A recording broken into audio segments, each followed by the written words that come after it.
The Whiz Kids had won it, Bobby Thompson had done it, and Yogi read the comics all the while.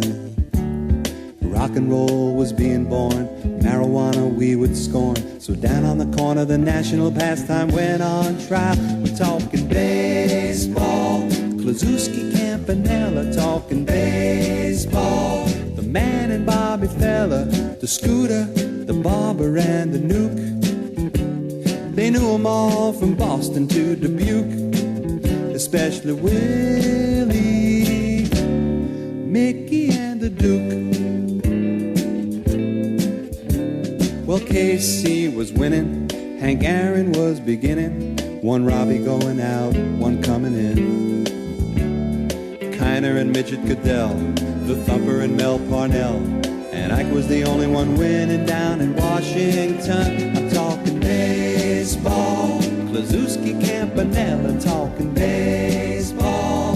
The Man and Bobby Fella, the Scooter, the Barber and the Duke.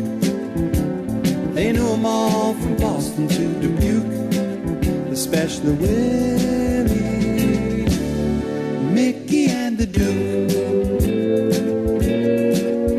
Now my old friend, the bachelor, well, he swore he was the Oklahoma Kid, and Cookie played hooky to go and see the Duke. And me, I always loved Willie, man, those were the days.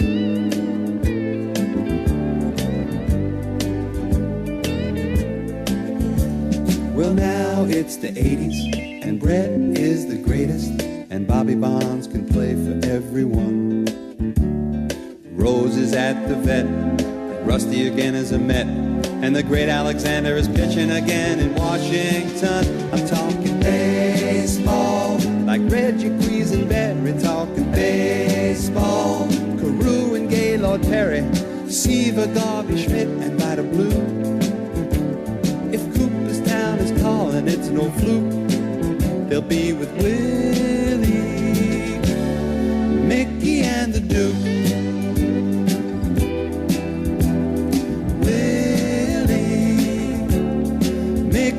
The Duke. Say hey, say hey, say hey. It was Willie, Mickey and the Duke. Say hey, say hey, say hey. I'm talking Willie, Mickey and the Duke. Say hey, say hey, say hey.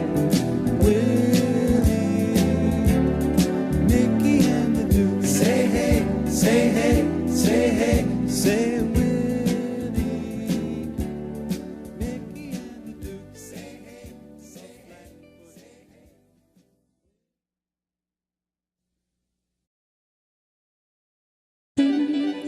More is made by the many. Hennessy VSOP. Never stop, never settle.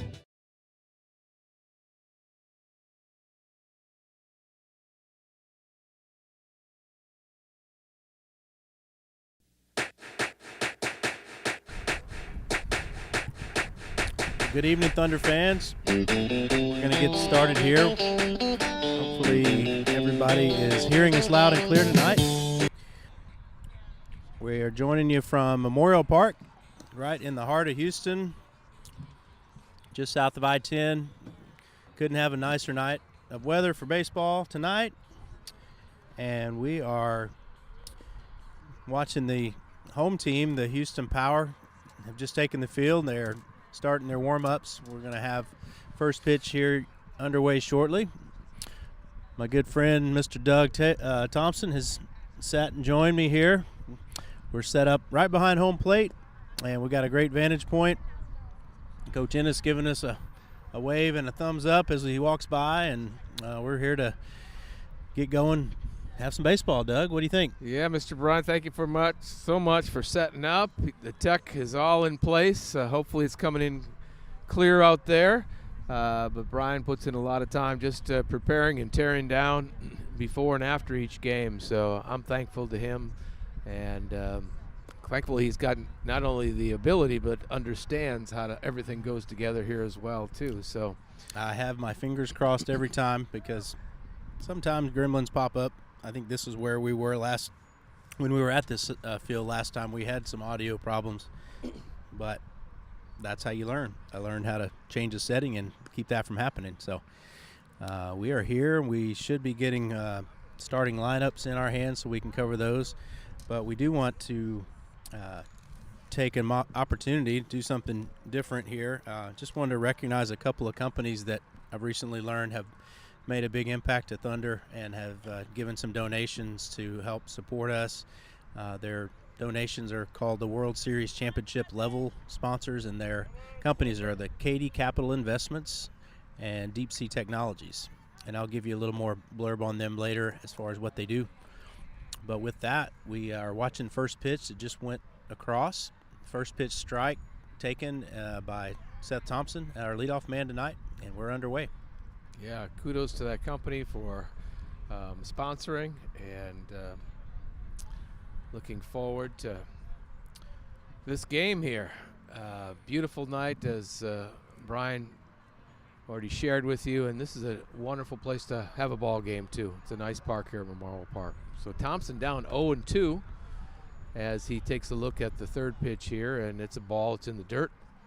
So we'll move to 1 ball and 2 strikes as Seth Tinkopa, he chases after that loose ball and brings it over to the umpire, and Thompson steps back in, and pitcher looks in for the call, and this is a foul ball. Right back over at Seth Tinkopa on the on-deck circle, and he retrieves it cleanly and sends a strikeout to the pitcher's mound for the pitcher to have the game ball again. So Thompson takes a look at that one. That's up high for ball 2. So evens the count at 2 balls and 2 strikes. Realized I got myself so perfectly right behind home plate I can't really see over the umpire, so I'm shifting over a bit.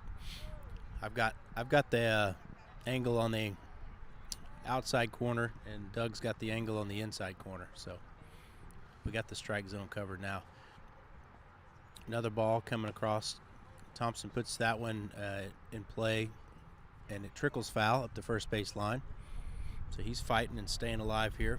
I believe he's worked it to a full count here. No outs. Real quick, I'll go over the positions later, but we've got Thompson, Tinkopa, Cavazos, Moore, Lavender, Kramer, Gilson, Coggins, and Koch is our batting order for visiting Team Thunder tonight. And great at bat by Seth Thompson. He lays off a low pitch and he earns a walk. So we got a base runner aboard with Seth Tinkopa stepping in now. Yeah, Seth Tinkopa, number 48, hits from the right-hand side. Been having a real good year, I think, from the plate. And Thompson takes off for a attempted steal. Ball's up a little bit high, so he slides in there safe. And the first pitch, he's running. Yeah, he got a good jump there. Runner in score position now with no outs. Thunder in their maroon jerseys and white pants tonight. And the Houston Power team we're playing is in a kind of a baby blue colored jersey and pants with navy hat with the red bill on them. So sharp looking jerseys. I'm not going to say Oiler blue. They're a little darker than that. But very distinctive looking jerseys.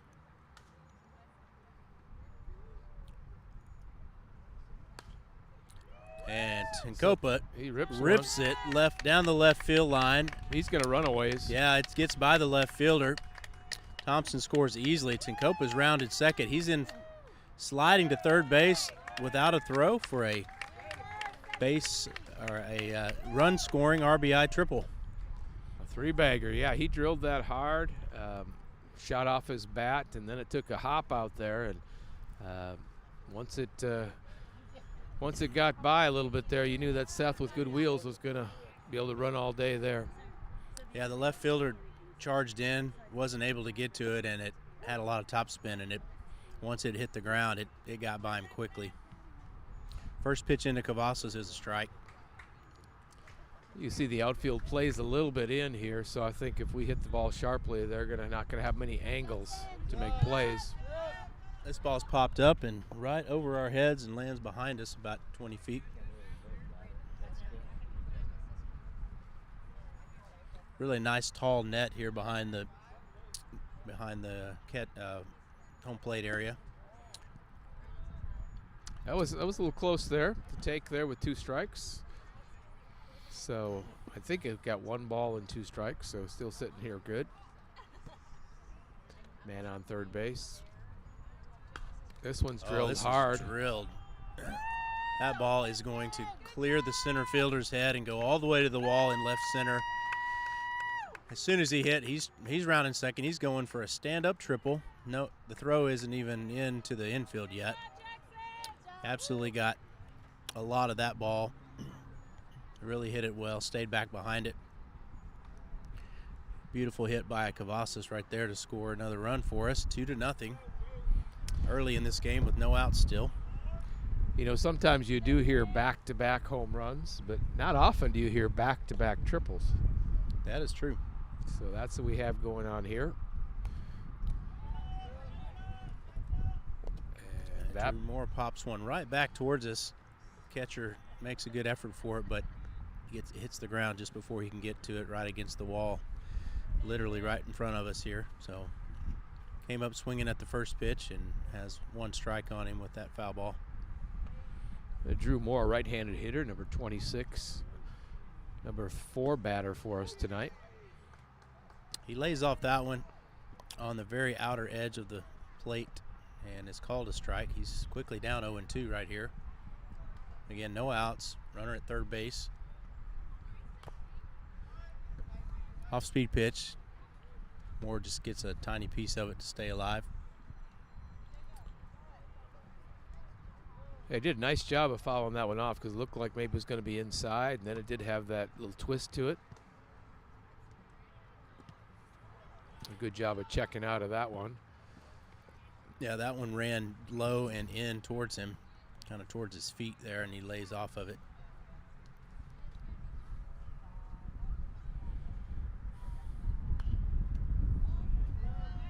A little bit of a protection swing there, Yep. just in case that was going to curl around the plate there. He did get a piece of that and fouls it off above the screen. So I believe we're still at 2 balls and 2 strikes with a couple of foul balls now in a row. Tough pitch to stay off of there, but that does fall. It does hit the ground. So catcher does a nice job of stopping that one. So full count now. This ball is just foul ball. You're talking about kind of nubbed it off the end of his bat. It squirted right literally on the first base line as it was rolling down the chalk line. You could just see a trail of white chalk dust popping up. First baseman fielded it a few inches in front of the base, and it had trickled foul at that point. If he would have come up and charged and gotten that, it would have been an easy out. So Moore works another ball there. It's outside.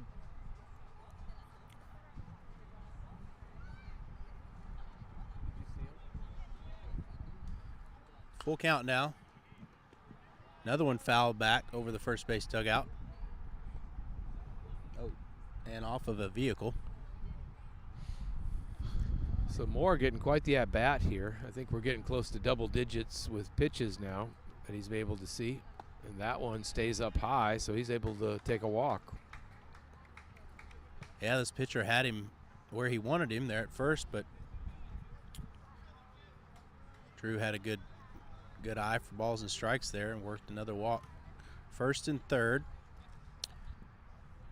Still no outs.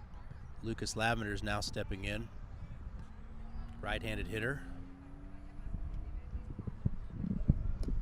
Moore takes off running, and catcher throws it back to first. Lets him have second base. Gets out of the double play there. Yeah, Lavender hits from the right-hand side, number 45. Yeah, he takes that inside, about ankle high. for ball 2.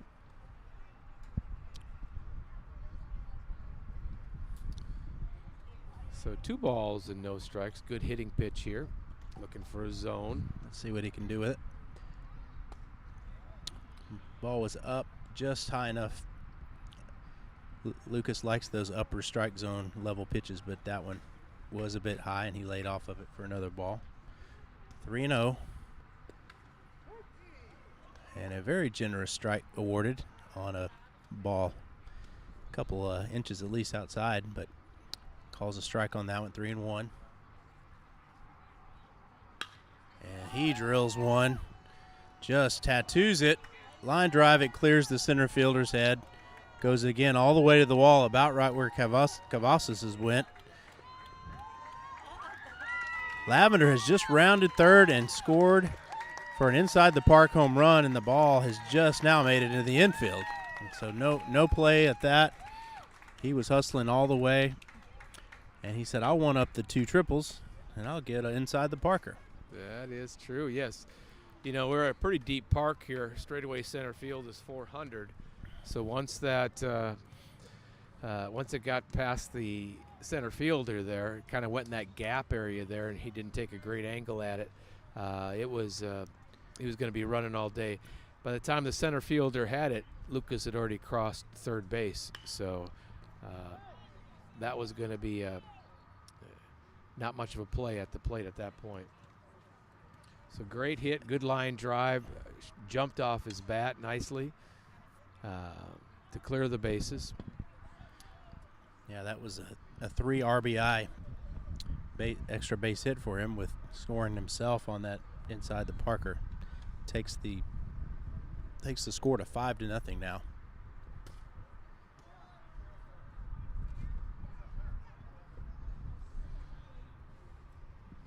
So Kramer comes to the plate now, number 82. He hits from the right-hand side. He's up in the lineup a little bit, batting in the number 6 hole. Yeah, he certainly earned that too, with a number of times he's come up to bat this season. Has had great at bats, had got some key base hits for the team, and excited about having that piece in our lineup as we get ready to go to tournament play week after next. Well, Kramer brings a lot to the team. He not only hits well and hits with power, but he can play a few places in the field as well. Yeah, I recall him playing first base late in the game the other night and made a huge, big throw from first over to third to get double up the HCYA. Kramer lifts this one very high, and it keeps carrying and carrying. The left fielder is not able to get under it. It ends up landing over his head and almost hitting the fence on the hop. And that has brought another extra base hit across. Kramer is in for a stand-up double right there. Yeah, that was a 2-hopper off the fence.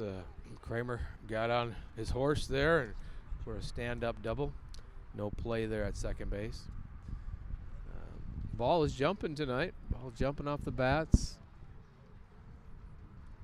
A little bit of wind, but it doesn't seem to be.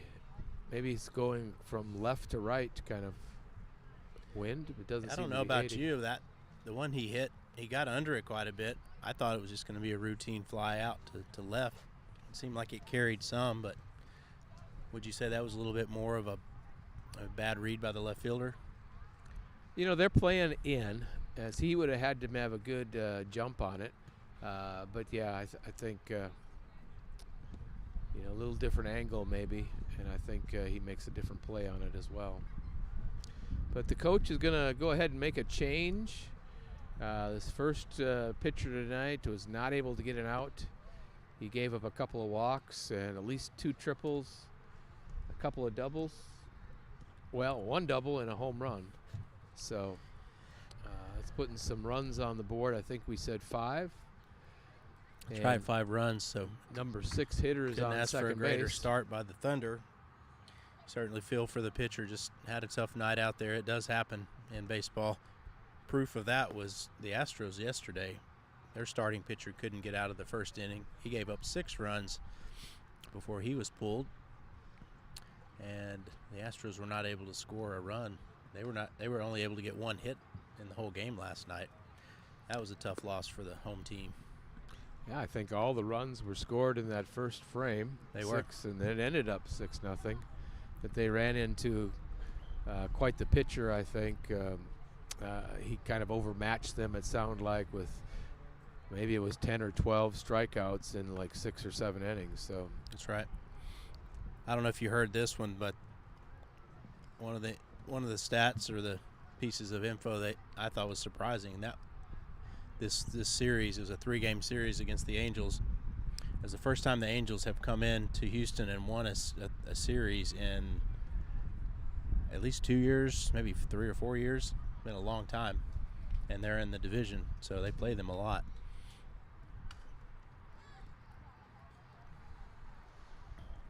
I'll take this opportunity to tell you a little bit more about our sponsors as the new pitchers warming up.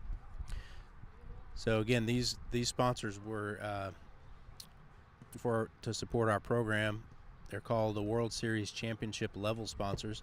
So we're going to continue giving them some recognition as we go into Florida for those games. But the first one is Katy Capital Investments, is the Houston area's preferred funding source for real estate investors, and Katy Capital Investments also provides above-market returns to their private equity partners, and their website is katycapitalinvestments.com. And I'll tell you about the other one after this pitch here. So Caleb Gilson steps to the plate, number 7 hitter in this top of the first yet, too. We have Kramer down at Daniel Kramer down there at second base, getting a little bit of a lead there. A little bit of attention he's getting from the second baseman, and pitcher kicks and throws for strike 1. Caleb takes a cut at that, just a little bit in front of it. Took a full cut for sure. So count now evens up at 1 ball and 1 strike. Ball is outside. It gets by the catcher. Kramer's able to easily trickle over to third base and advance. The second sponsor is Deep Sea Technologies, Inc. They are known by DTI. Engineers and manufactures a wide range of products and equipment used in the subsea oil and gas field for development projects. And their website is deepcsa-tech.com. So we do appreciate so much that support of the Thunder program. Caleb Gilson does take a cut at this next one. It's a high fly ball, or pop fly, that stays in the infield, and the second baseman is able to get underneath it and corral it. So it is that's our first out of the inning. That's right. Kramer was not able to advance on that. He stayed at third base. So 1 out now. Looks like the corners of the infield are in, and the shortstop and second baseman are kind of mid-range up, with Coggins up. Now he's a left-handed hitter. He's going to take the first one outside for a ball.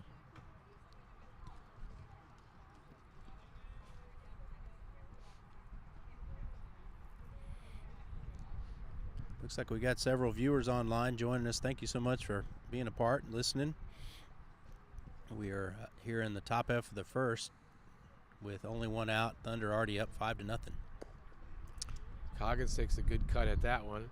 Just gets a bit of it and fouls it back to the screen here. James Koch with some great hustle there. He's going all out to get that one. Gives it to the umpire, and he's going to get back to his on-deck circle spot.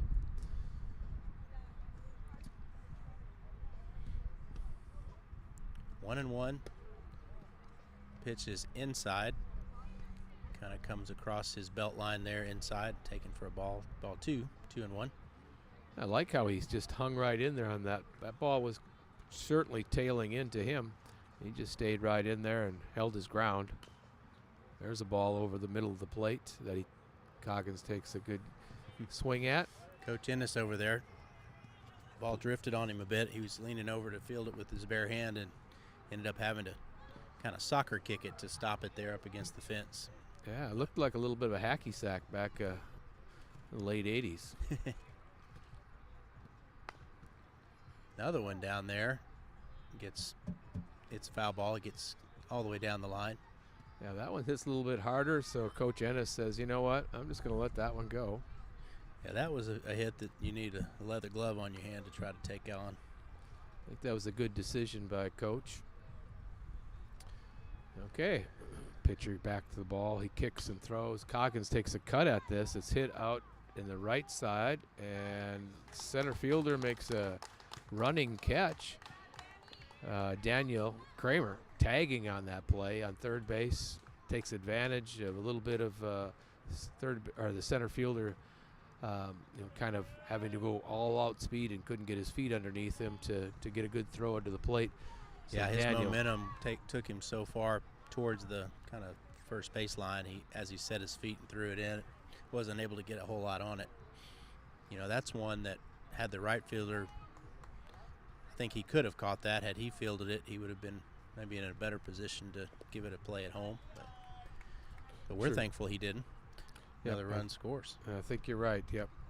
So that gets us 6, I believe, with 2 outs. Bases are clear. We have James Koch to the plate, our number 9 hitter.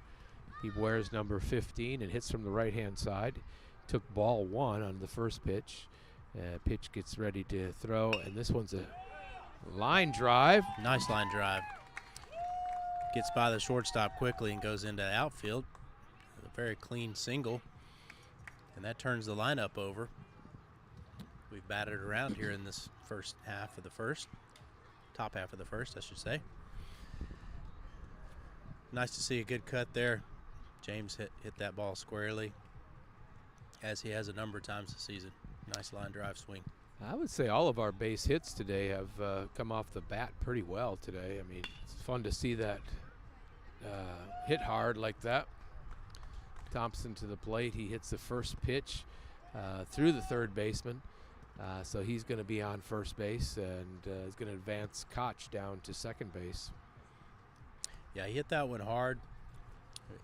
Third baseman probably had a play on that. He wasn't able to get his glove on the ground quickly enough. I don't think he realized how quickly it was coming. So we got 2 outs, runners at first and second, and our number 2 hitter's back up for a second time this inning, Seth Tenkopa. Got a nice hit his first time up.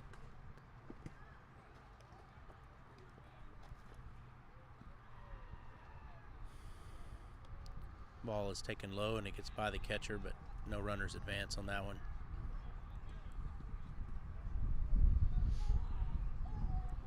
I think Seth Tenkopa is going to be able to watch this at bat at home. I think we have a professional photographer here. He's going to get a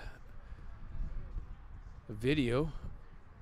That's his mother. I think she'll dissect his swing and make sure she shows him every little piece of his mechanics he needs to work on. Seth does a good job of holding off on that one, so that's ball 2. It's certainly in a hitter's count right now, 2-0, so I know Seth is digging in here, and he's going to look for a certain zone pitch at this time. If the ball crosses that, I think you're going to get a good swing here out of him. He did see the pitch he liked. He popped it up a little bit out in the outfield there, between shortstop and left field, and it does drop between the two for a base hit. Not only that, lets Koch score, but the third baseman, shortstop, and left fielders all converged in on that one. And ever heads up, Thompson realized the third baseman had left his post and that base was open, and he was able to sprint and beat him back to the base and make it over to third, and also Tenkopa advanced over to second. So a very productive 2-out hit there. I would score that a hit. It just dropped in that perfect little spot. Yeah, in shallow left field there. I agree with you, Brian. I think that was a hit all the way, and an RBI hit at that. And that brings up Jackson. Jackson, wearing number 35, hits from the right-hand side, and he has runners in scoring position at second and third base.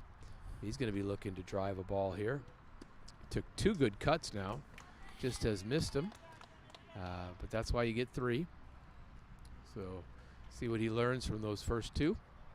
pretty good two-strike hitter. Sometimes he kind of levels it out a little bit, and that's sometimes where he gets his best line drives. This one, pitcher decides I'm going to waste one and puts one in the dirt there. So he's able to see a little bit of an off speed there. Catcher does a decent job of blocking it and keeping it in front of him, so there's no advancement. Jackson steps back in, gets his feet planted. Pitch coming in. Ball's taken outside, low and away for another ball. It evens it up at 2-2. And if we remember last time up, he hit a shot to left center, went to the fence, and he walked in, or he was able to stand up triple, three-bagger.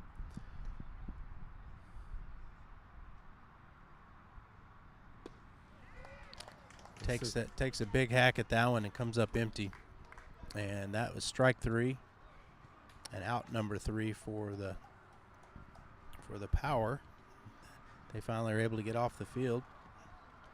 But a big inning it was for the Thunder, scoring 7 runs. Let's see, it shows a total of 6 hits that were tallied up right there. Whomever's going to be pitching tonight has been gifted with a nice cushion to go in and hopefully give him incentive just to throw strikes and keep that lead where it is. So we'll see what we have here with positions tonight as Thunder takes the field. As I update the scoreboard here to show that we're moving to the bottom of the first. Pitching tonight on the mound, Seth Thompson. We've seen Seth make a few starts this season and has done a great job anytime he's been called on to pitch. Catching, we'll have to see who's catching tonight. I think Seth Tenkopa's got the call behind the plate today. Okay, that would make sense. Wyatt Wilson, number 77, though, we see out there right now doing some warm-up. And I think Seth was on the base pass, so he'll need a couple of minutes to kind of get his gear on. Yep, you're right. Seth Tenkopa is going to be catching, so Thompson-Tenkopa is your pitcher-catcher combo. On the infield at third base tonight is Lucas Lavender. Playing shortstop is Drew Moore. Over at second base, Caleb Gilson. And at first base, we have Jackson Cavazos. Playing left field tonight, looks like it's going to be Thomas Coggins. Yep. Yeah, Thomas Coggins. And center field, looks like William Ennis. And then in right field is James Koch. So we're using, it looks like we're using the DH tonight. That's right. Kramer. That's where Kramer is serving tonight as DH. So we get the benefit of his strong bat. We get the benefit of Ennis's outstanding defense out there. And look at that throw by Tenkopa. Just good throws lineup. a drill down there as the warm-ups end here to second base. So showing off his arm a little bit there. Perfect location. Caleb didn't have to move his glove. Right on second base there. Yeah, it's a trademark of the Thunder program to develop the kids and play as many positions as makes sense. So I don't think there's a player on this varsity squad that isn't able to play at least 2 or 3 different positions and mix and match that way, which is really nice. Thompson comes in with his first pitch, misses out, misses outside, and the sprinkler systems pop up for a couple seconds in the infield. But then they jump back down. That was kind of fun. A little, like dancing fountains or something. Yeah. I was watching the field umpire out there to see if he was going to have to start dodging those. They even popped up out on the outfield, so it seems like the system triggered on and then triggered back off. A couple of balls have been fouled overhead or off to our right over the first base dugout. Interesting evening. We'll get you back to the game, but right now we're seeing some heavy dark clouds come over that just seem to kind of come out of nowhere, and all of a sudden it's quite dark compared to what it was 5 minutes ago. You are right. I had noticed them kind of forming over to our north, but they are drifting directly towards us. I guess I noticed because the lights all of a sudden seem brighter. So I don't know how long it's going to last. It could just blow away because there's really clear skies around it. And Thompson is able to get their first leadoff hitter to bounce over to Cavazos at second base or first base. He takes it himself, gobbles it up, and walks over and tags the base. And so we have out number 1 recorded. Good job to keep that leadoff hitter off the base paths. Looks like our system's updated. That first batter was the shortstop Sanchez for the Houston Power. Stepping in next here is the second baseman. His last name is Price.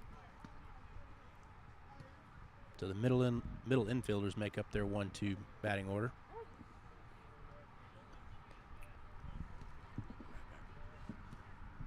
That ball is called a strike.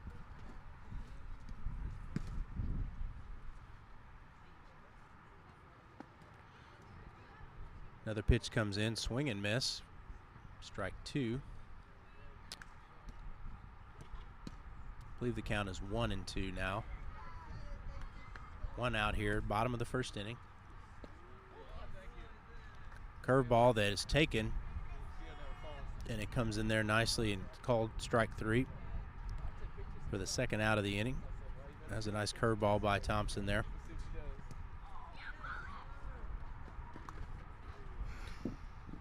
So first 2 hitters are retired. It's going to bring up a left-handed hitter now for the Power. He was the former starting pitcher. He moved over to right field. His last name is Duty, D-U-T-Y. He takes a rip at a ball that's a bit high, and he's not able to connect to it. 0-1. Left-handed hitter, number 3 hitter in their lineup. Comes with a number 5 on his back. Thompson, pitch number 2 to him is outside. So evens the count at 1 ball and 1 strike.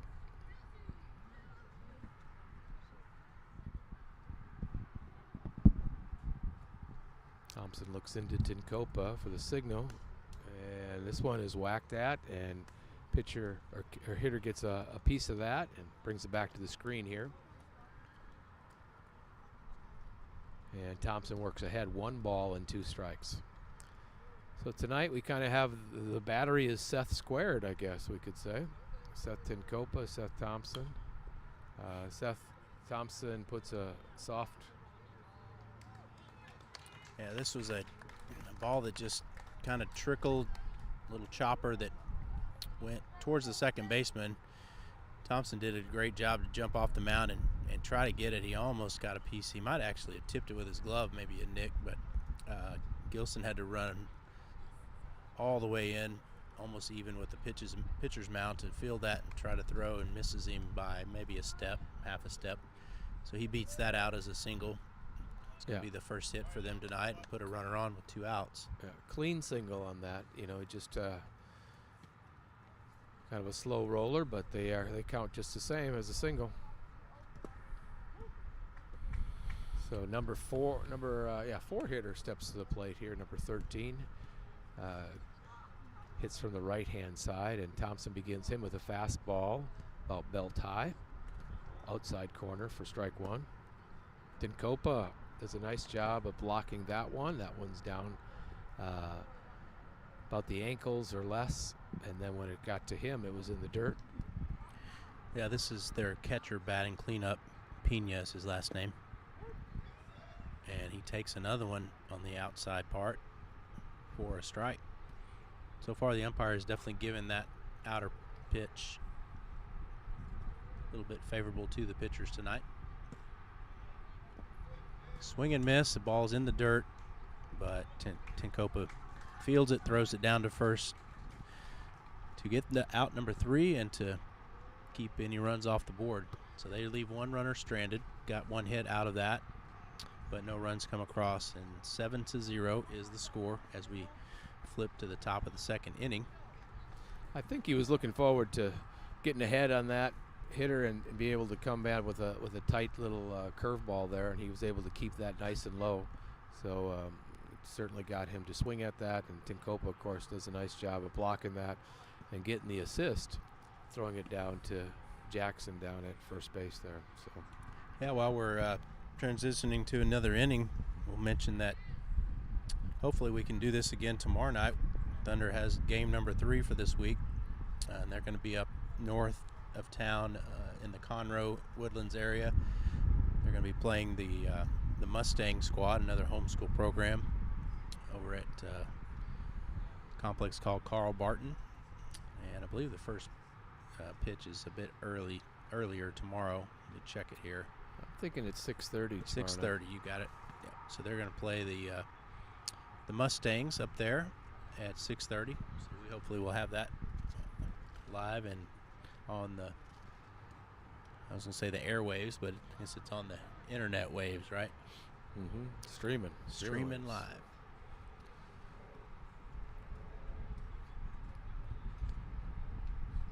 So again, we thank you for joining us tonight. If you're on your way, it's still a beautiful evening here at Memorial Park. I mean, this is a beautiful green grass. They take care of it well. The dirt around seems like it's well kept too, pretty even. Yeah, I really like this field. It has been put together with a lot of care. I'm sure it gets a lot of use here, being in such a great location in town. We got a softball field right behind us, and some other fields. I think they play soccer and flag football, and literally just maybe a 2 or 3 minute walk behind us is the golf course from Memorial Park. They have a really nice double-decker driving range, and they played a PGA golf tournament there late last year, so they've really renovated it, and beautiful golf course right in the heart of Houston.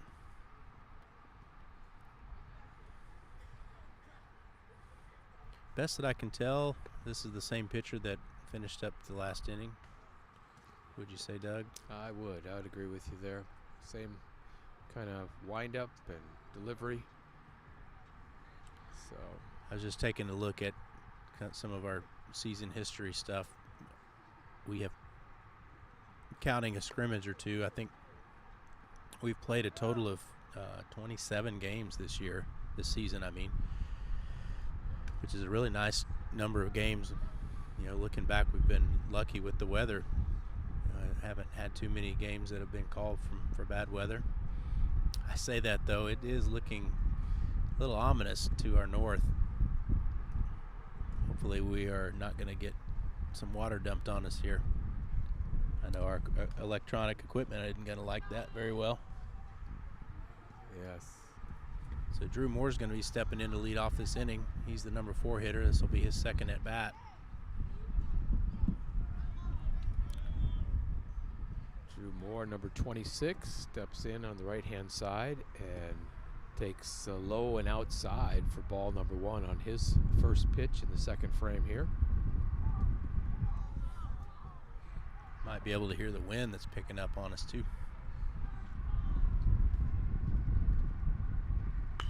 And Drew Moore smashes this one to the gap shot there in left center. Left fielder does a nice job of picking that one off the first bounce and gets it in quickly to hold Moore to a single, but that was hit well. Not only a good location, but hit well, solid off his bat as well. So I think he'll be happy with that one. Sure, but yeah, it was a nice play by the left fielder to come in and get that one on a hop and prevent a double attempt. Yeah, because if you look at where that left fielder is right now, he ran a long ways just to get that. He took a good angle on that one to get that and get it in. So, pickoff attempt over there. Moore is able to get back on. Ball gets by the first baseman a bit, but he does not advance. Lucas Lavender stepping in. This is a 0-0 count right now. First pitch coming in. Moore is taking off stealing. Catcher's not able to put a throw on it. Gets a little crossed up with his feet and keeps from throwing there. Looks like he might have might have gotten his spikes a little tied up there. Maybe he stepped on his shoelace or one of the straps. Yeah, seemed to get caught up in his feet going forward. So that puts Moore down in second base. We got no outs. 1 ball, no strike count. Lavender hits that one on a line, but it's right at the center fielder. Center fielder might have had to move a foot or so to his left, but he does not make an accurate throw back in. Moore was not going to be able to tag on that, but when he read the throw going offline, third baseman takes off to get it. Drew realizes third base was open, so he's able to be aggressive there and get a base on that. Certainly a heads-up play.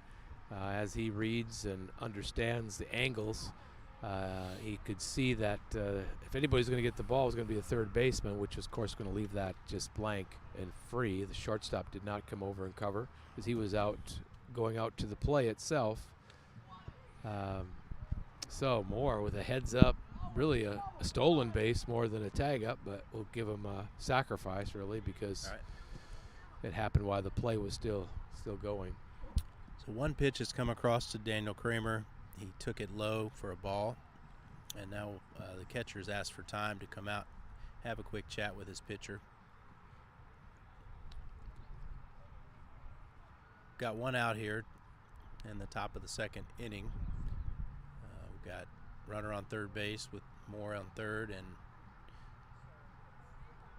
the hot hitting Kramer is back in the box here. He looks very comfortable on the plate. And he hits a rocket again. This is the third baseman. He is able to glove it, but his throw is above the first baseman. So Kramer is in there safe over at first base, which also allows Moore, number 26, Drew, to score on the throw. Yeah, he read that one well. He made sure the third baseman was going to be thrown over to first, and the third baseman had to kind of venture towards shortstop enough to where he knew he should be able to get home, which he did. That brought another run across. It's 8-0 now. Caleb Gilson comes to the plate, hits from the right-hand side. Number 9, and the first pitch offered to him, he takes a cut at, doesn't get cheated at all on that one. Did foul it, sounded like it back to the catcher's mitt, so he's going to start out 0-1. Notice Caleb has a choke up grip on the bat, probably got it 2.5 inches or so. He's choking up on there, so he's trying to make sure he makes contact and puts the ball in play and maybe put it in the right spot. With that swing, it looked like he was trying to shoot it the other way. He's a little bit late on it and fouls it back.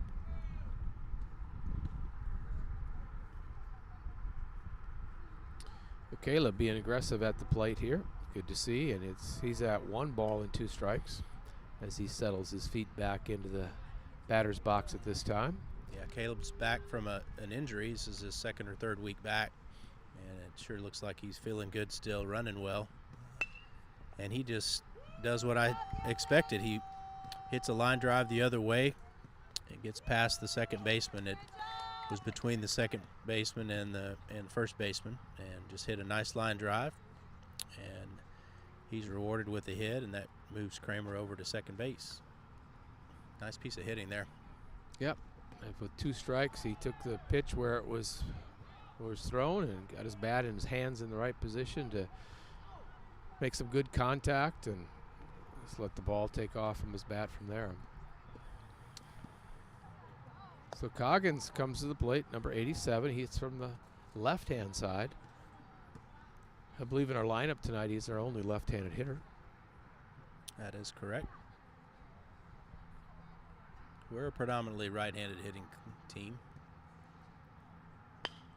Oh, he has a nice, very nice stroke there. Line drive, kind of up the middle, tailing away from the center fielder, and that drops quickly down for a hit. Center fielder fields it, throws it in. That's able to hold Kramer at third and keep him from scoring. No, another solid rip though. Coggins does a nice job when he kind of takes the ball the other way, gets a good part of the bat on it. That's going to bring up Koch here for his second at-bat of the game. He's got a great bases loaded opportunity with only one out. Thought about that when he laid off of it, and it was called a strike on the upper edge of the zone. No balls and one strike is the count.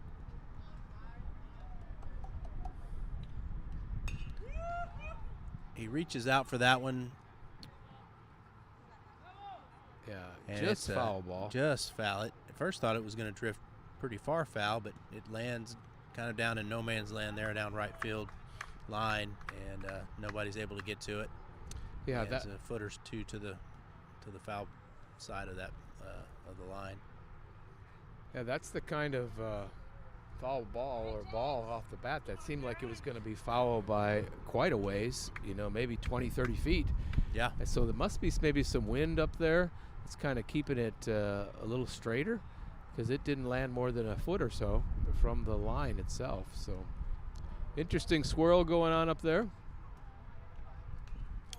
James sees another ball. That was an inside fastball that he gets a good swing on again. That one came straight back here at us behind the screen. If it not for the net, it would have hit our computer. That's right where it came. He had a nice cut on that one.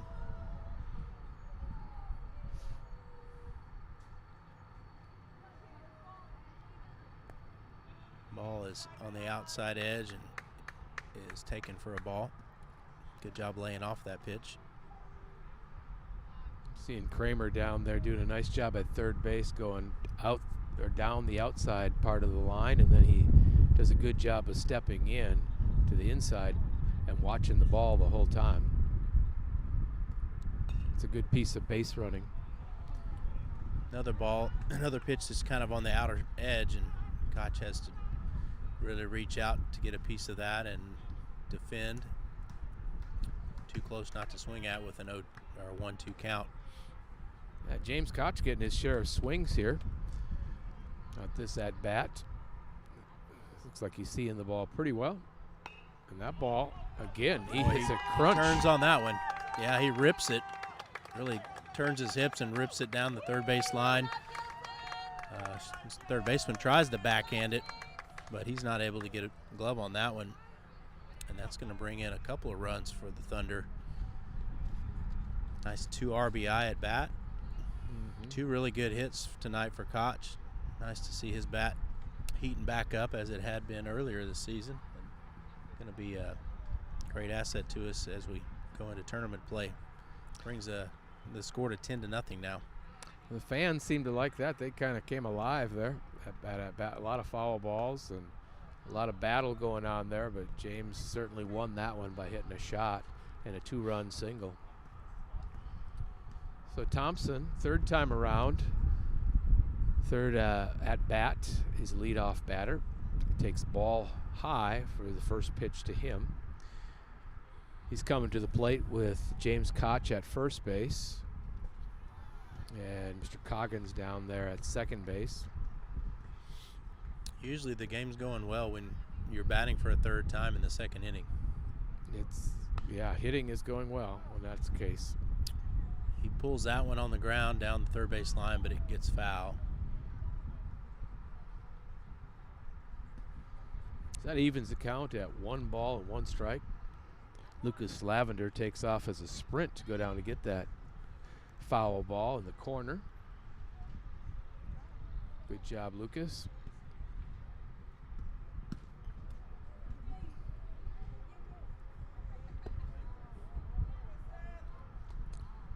That was just a bit outside even for this umpire. He likes to kind of give that one. It was hard to tell. Thought maybe it was outside, but we wanted to make sure of the call. So 2 balls and 1 strike.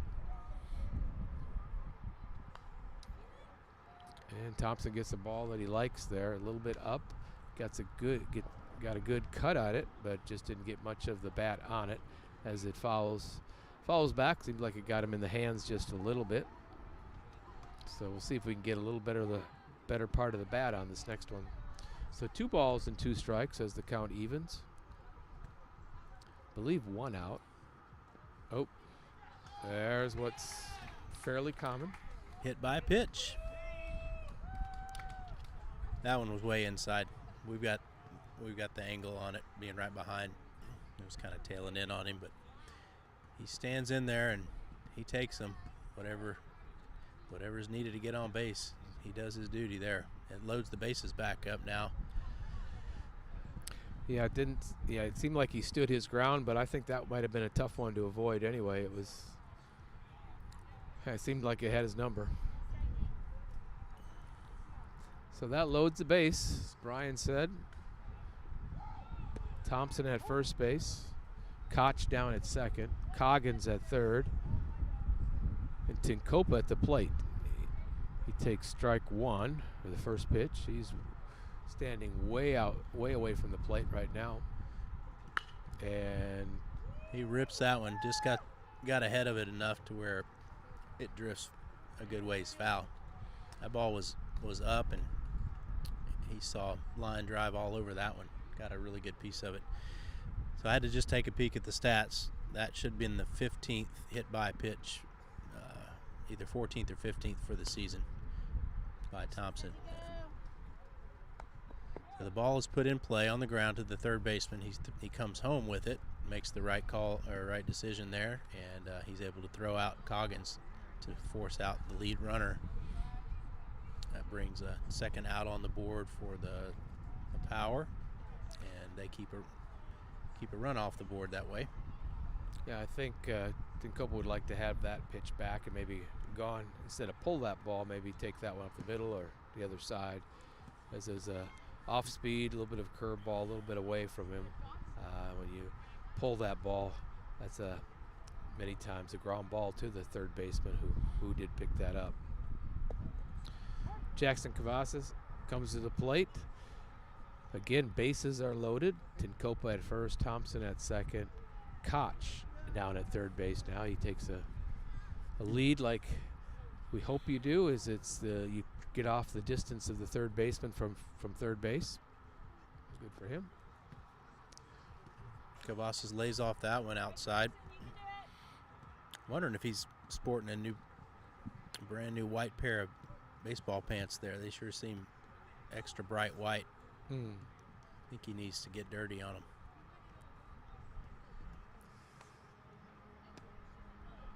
Ball that almost hits him that he dodges on the inside. Yep. Yeah, we want him to hit here. So come on, Jackson, 35. Find something you like here and drive with bases loaded.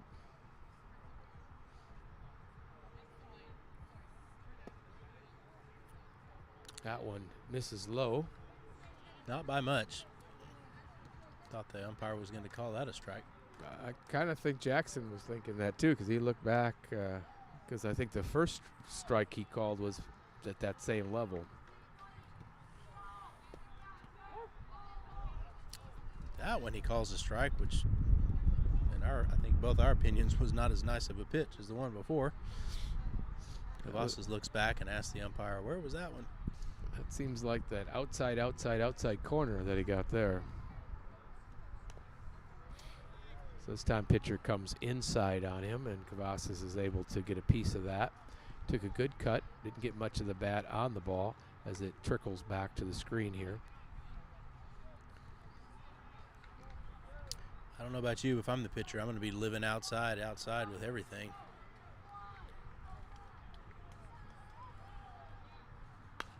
I think you're right. And that one he left over the plate, and Jackson was able to drill that up the middle.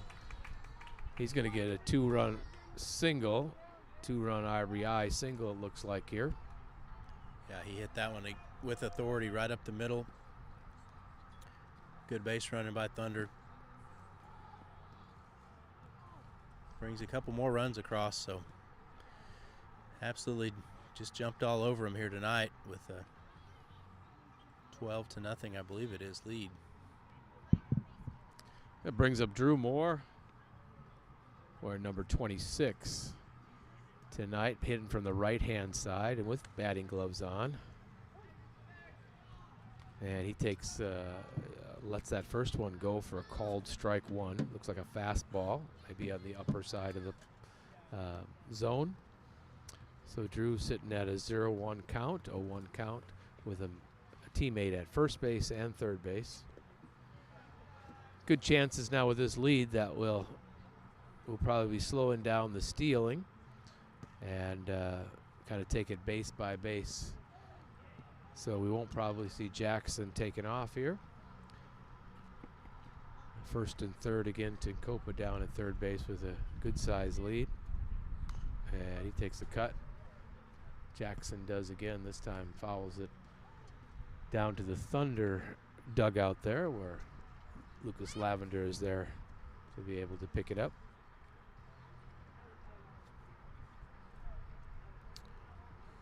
So Drew Moore again gets his feet set in as the right-handed hitter here. And this ball is outside by a ways.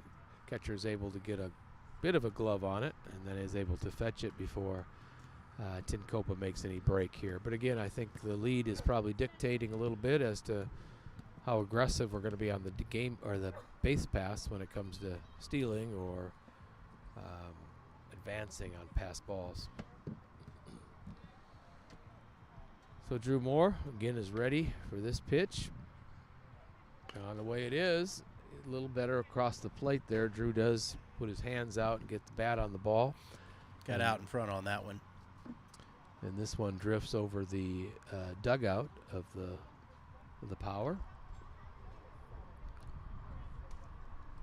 A lot less velocity they're seeing tonight than they did their last game against HCYA, so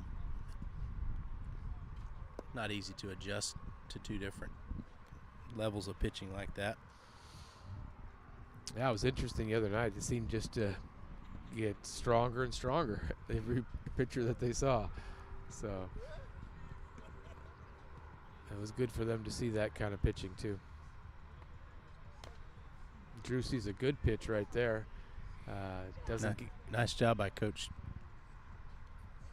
McIntyre over there to field it, barehand it, throw it back over to the pitcher. McIntyre's not afraid to pick those balls up. He usually gives a good effort down there to pick up those foul balls.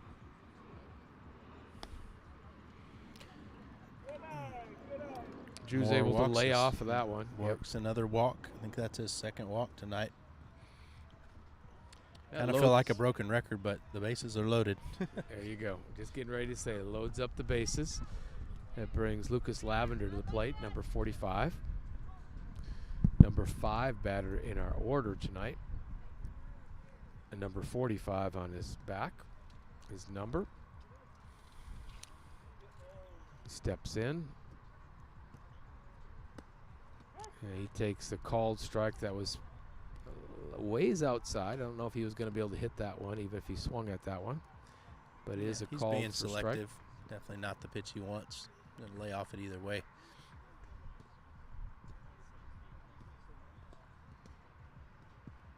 That ball's down low in the dirt. Lavender's up 2-0 on this at bat, on this count.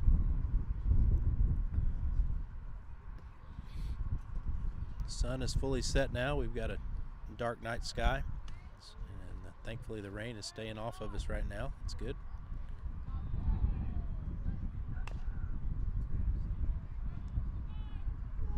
Lavender hits that one, chops it. It takes a really high bounce. The third baseman has to reach up over his head to corral it, and he scurries over and steps on third to get that force out. And to end the inning, that's out number 3, and top of the second inning is over, and 5 more runs came across for the Thunder. Score is 12-0 as we go to the bottom of the second inning.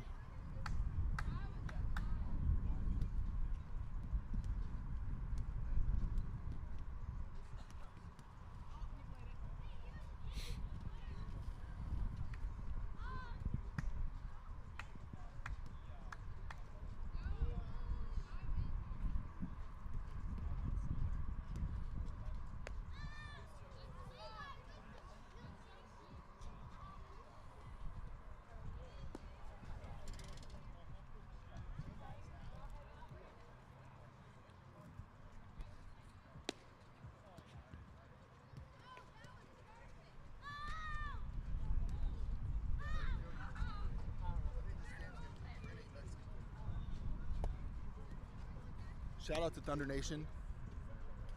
Somebody just spooked me right here. And Thunder fan club. Brandon Cavazos. Thunder I was gonna play a little. Appreciation fan club. I was gonna play a little Thunder baseball Group. music, but I might have Brandon Cavazos sing it a Thunder cappella.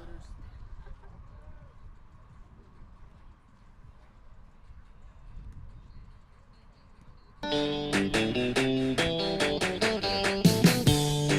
Baseball music playing for a minute or two. Going into Thunder Ready to roll here at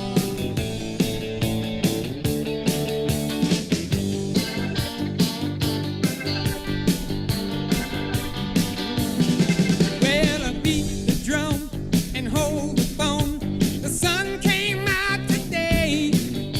We're born again. There's new grass on the field. Around the third and headed for home. It's a brown-eyed, handsome man.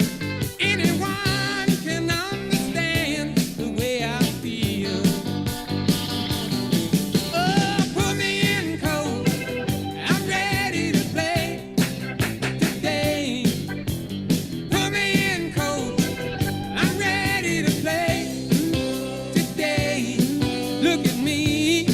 I can be center field.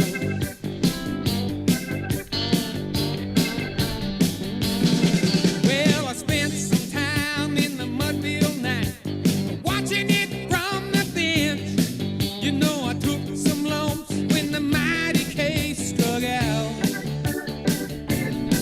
So say, hey, Willie, tell the cow, and Joe DiMaggio, don't say it ain't so. You know the time is now. All right, we are back. Actually, one out has already been recorded. Seth Thompson made quick work of that first batter. I think he grounded out.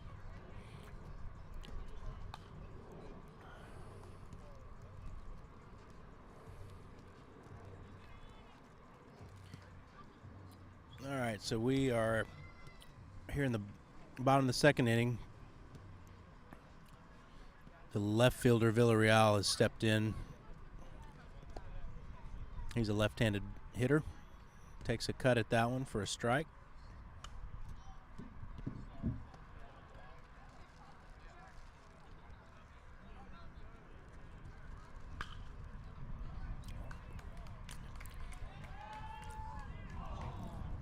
He rips that one.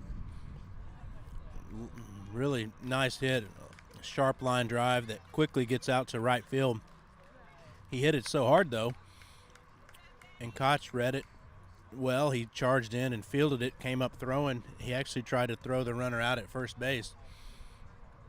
Ball tailed a little bit away from Cavazos, and he wasn't able to get it on the hop, and it gets by him and heads up to the credit to the base runner. When he saw that, he sprinted, made a turn around first and sprinted to second, and is able to beat that throw out. So a little unconventional way.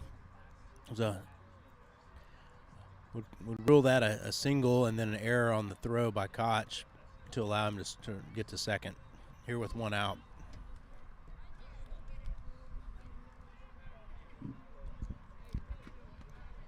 Stepping in next for the power is going to be their first baseman, McDaniels.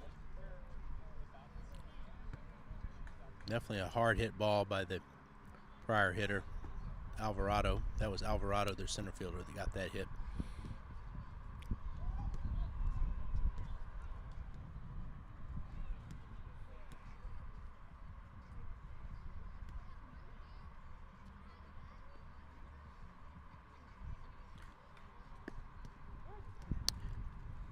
He squares around the bunt there. He pulls back, but the umpire calls it a strike. Caught the outside corner. McDaniels is their 7-hole hitter. So they're getting into the bottom third of their order here. Again, squares to bunt. Pulls back, takes that one for a ball.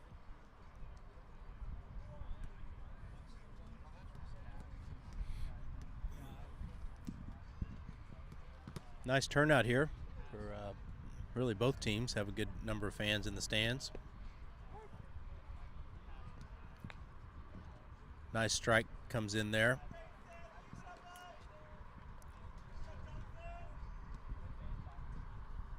Takes the count to 2-2, I believe. Thompson working from the stretch. Tries a curveball that hangs up on the outside. Doesn't get in there. Mr. Bryan, thanks for covering there. I had to step problem. away. Had a few friends, guests here. The Long family here, driving all the way from Katy. So glad that they're in the audience tonight. It's really cool.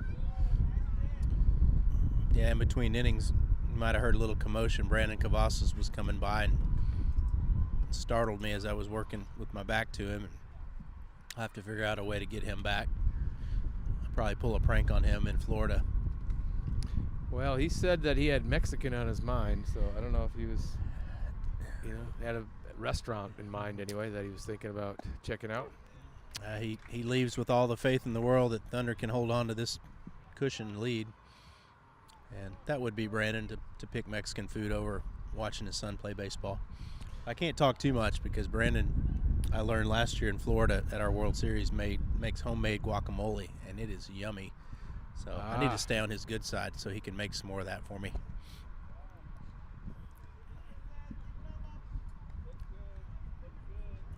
So we got one out here, runner at second base. That was the single and advance on an error.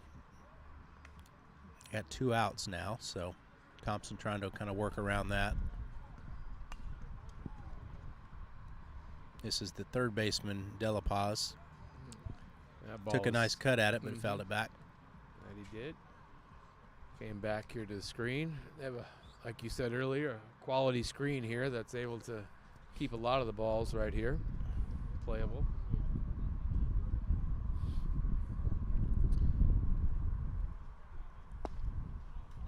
He's late on that one. Swings right through it. Strike 2. Works the count to 1-2. I think Drew down there was signaling for Seth Tinkopa to maybe airmail one down to second base there. He had a little bit of an angle on the runner. Yeah, Seth's not afraid to show off his arm, that's for sure. I think if Thompson throws a ball anywhere outside, I think Drew is going to look for that again. The base runner is getting a huge secondary lead. Not a huge lead to begin with because Caleb Gilson is holding him close. Yeah, that's their center fielder. He definitely has some speed. He showed it on the hit that he got to go over to second. So the count is even at 2 balls and 2 strikes. And Thompson looks in for the signal from Tinkopa. He winds and throws a fastball that gets him to chase that one. It was up kind of at his shoulder level, and he swings through it, and that is strike 3 and out 3. After 2 innings, 12-0's the score. They did put a hit on the board there and leave, one runner on? One runner on second left base. on base. Yep. So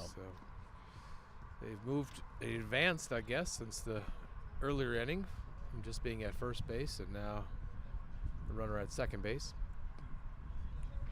The wind seems to be picking up a little bit more as we head into the top of the 3rd inning.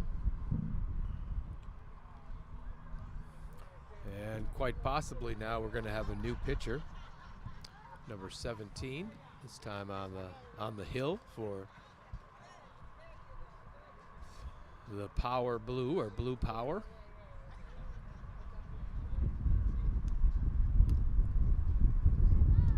And coming to the plate for Thunder, looks like Gilson will be Caleb Gilson, number 9.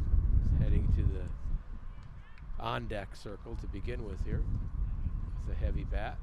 Get some practice swings in. Coach Ennis is heading over to the first base line to do some more coaching, see if we can add to that 12-run lead.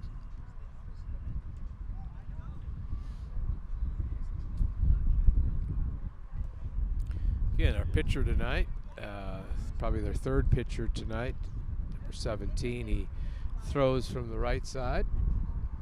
Looks like a little bit from the side as well, a little bit of a sidearm throw. A little bit of movement, that means probably. A little side-to-side movement, anyway.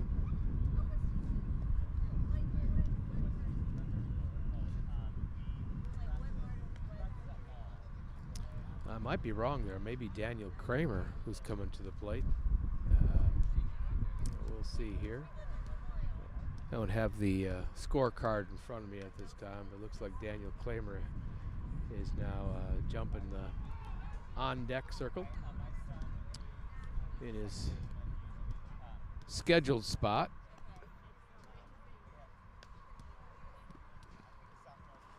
Daniel Kramer, a couple of hits, I think, tonight. I don't have those stats in front of me right now. I know the first at bat, he two-hopped the fence in left field. I'm thinking he hit another shot up the middle for a base hit, his second at bat. So we're in the middle of the order, middle late order, and these guys are all coming for their third at bat. So the top of the orders have all hit 3 times already, and now we're headed into the third inning. So that being said, Daniel Kramer is getting his feet set in the batter's box here. He's going to take a look at this pitcher. He's kind of going to be a leadoff hitter, I guess, for us, as we take a look the first time at this pitcher. Pitcher looks, kicks, and this one's just over Daniel's helmet here, so that's going to be ball 1.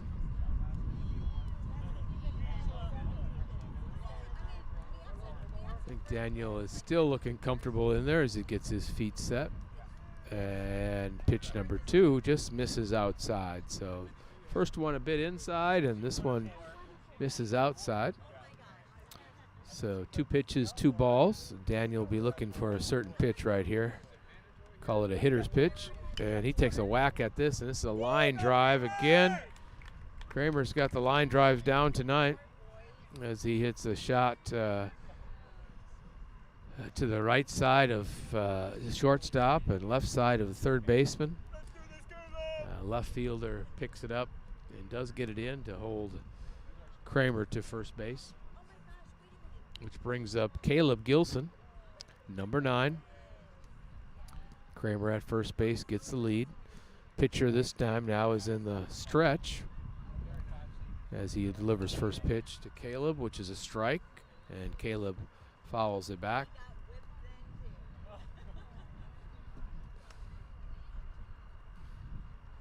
Coggins, number 87, rushes over here to get the foul ball. Nice job. Helps out the umpire there. Caleb steps back in, takes a look at the second pitch, which is an outside. Catcher does a pretty good job of backhanding there, keeping it in play before Kramer can be advanced. So 1 ball and 1 strike. And this one, pitcher took a little bit off of that. Maybe fooled Caleb just a little bit as he watched that one. And that was a strike. So 1 ball and 2 strikes to Caleb. This one a shot down. And Caleb's going to drop that one just in front of the right fielder. Now it's going to get past the right fielder. So it looks like Kramer is going to round second base. Now third base. He's coming in. And Kramer's in there safe, standing up. And Caleb Gilson hustles all the way down to third base. So that ball ended up rolling to the fence. The third base, or the right fielder, was able to get it and get it to his cutoff man and eventually get it inside, but not until Caleb Gilson was able to take third base. That brings our on-deck batter up, number 87, Coggins. He takes the first pitch outside for ball 1. and our left-handed hitter tonight. Caleb gets a nice lead over there at first base. And this ball is crunched high in the air. Shortstop's calling it. And just off his mitt there. And that one drops to the ground. Again, a swirling wind maybe up there tonight. Looked like he was underneath it. At the last second, it kind of went off the heel of his glove. And it does drop. Caleb was not able to advance on that because he was tagging up on that infield pop-up. So he stays at third base, again getting a nice size lead. And Coggins over there at first base. James Koch steps to the plate. He's hit well tonight. The ball seems to be jumping off his bat well. This one, he swings at the first pitch he sees. It's a foul ball that's going to go all the way down to the corner. Yeah, Koch is 2 for 2 tonight. Swinging a hot bat. Thanks for letting me take a little break, eat my sandwich, get my dinner in there. My pleasure. Got to visiting with some of the Power parents back behind us, along with Mr. Gilson, who's always up for a good conversation with anybody. He's I call him our spark plug fan. He's always positive and upbeat. And usually you can hear him. He doesn't whisper a whole lot. He does not. He does not really have an inside voice, I don't think. Yeah. I'm sure as a kid his parents gave up telling him to use the inside voice. No, that's okay. James goes the other way with this one and flares it out. It's going to be able to drop over the second baseman's head into shallow right field. That's going to let Gilson come in and score. Yeah, so that moves our runners up. Coggins down there at second base and James Koch over there at first. Brings Seth Thompson up towards fourth at bat in the third inning here.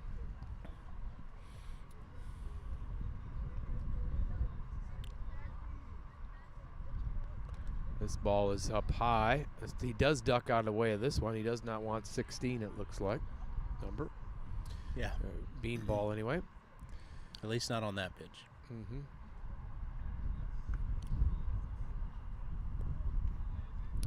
That ball is taken low for ball 2. And you may have heard me say his fourth at bat in the third inning. That's fourth at bat total. We are in the third inning, so I want to get that mixed up with you. That's because he got to bat twice in the first. So Thompson ahead in the count, 3 balls and no strikes. We'll see what he decides to do here on this. He takes a cut at it.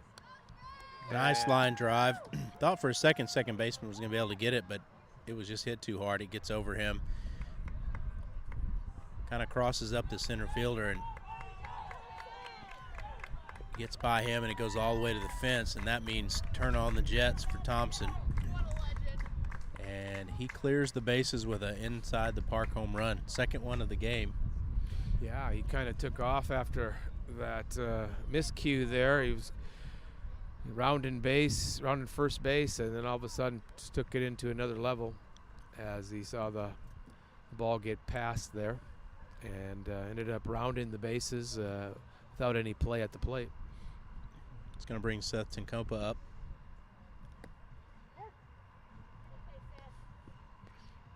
The umpire's going to really open the strike zone up, which I understand at this point.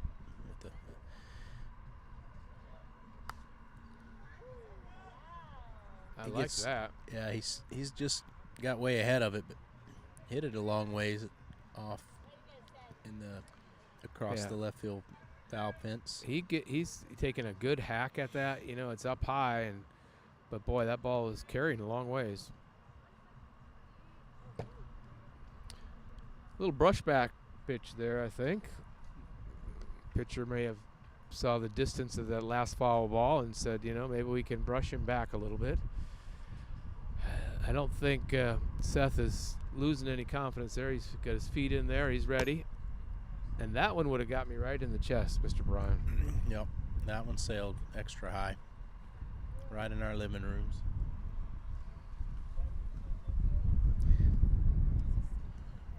As the game goes on, the wind just gets stronger and stronger. So,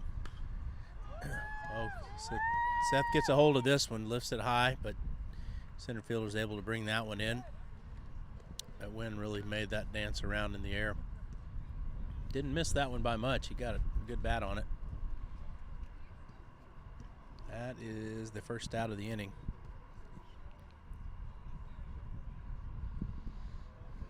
That brings up Jackson, batting from the right-hand side, number 35. Looks very confident at the plate there. Gets his bat in place and holds off on the first pitch for ball one. Misses outside.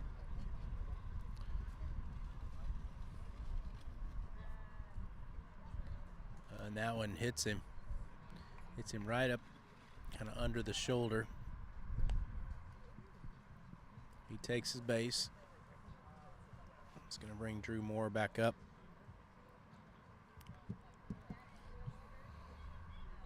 He is one for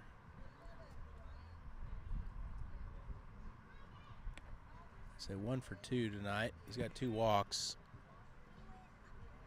Actually, he's 1 for 1 with this is his 4th at bat. So he's gotten on base every time. First and second pitches have come across, and both of those are inside for balls. Good job staying off of those. I don't know what he could have been able to do with those two, but they were sort of inviting. This one a little bit more over the plate. He takes a cut at that and fouls it over to Coach McIntyre does another good job barehanding that one. Good fundamental form, low to high. If Coach Booth was here, he would not be making him run foul poles. No, he fielded it right. Got it out of, got it to his throwing hand real quick, and he was ready. This one kind of jams more. Drops over in foul territory over the first baseman's head. Gets one up in his eyes. He hits it, but gets under it, and the center fielder's able to catch that one for out number 2. Got under that one a bit.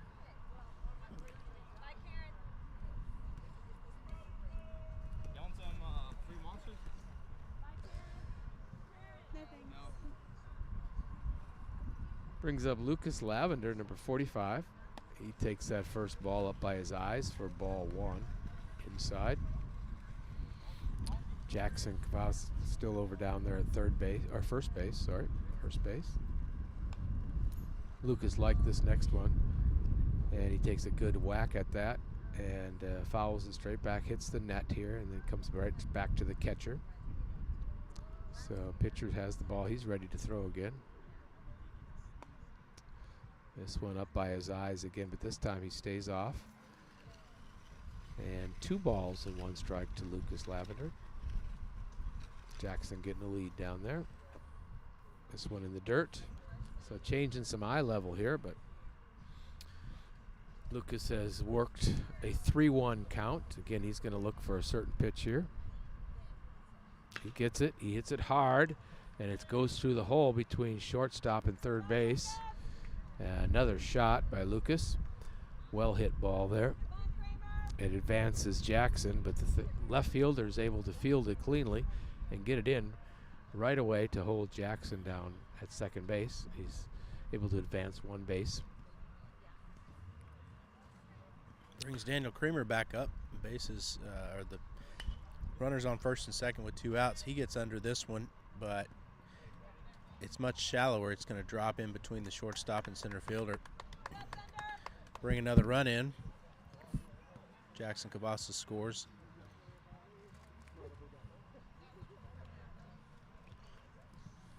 That just seemed to find the gap between shortstop and center field. Now, the one thing we will say that center fielder's had a lot of action where he's had to go back for some balls, so he's pretty deep now. It's not like the beginning of the game when they were playing very shallow. So for him to get some of those medium shallow balls are going to be pretty difficult. Kramer's down there at first base and another RBI.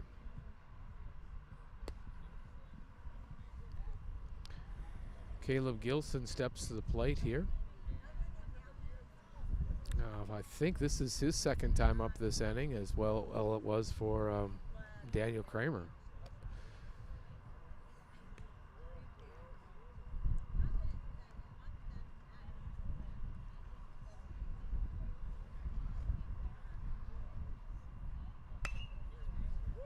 Another shot right in between that gap between shortstop and third base.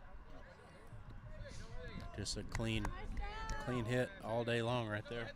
Well, that's nice to see Caleb now going the other direction, kind of pulling the ball a little bit there. The other two hits that he's had is kind of gone the other direction. So it's good to see him take that inside pitch and kind of take it where it's pitched as well.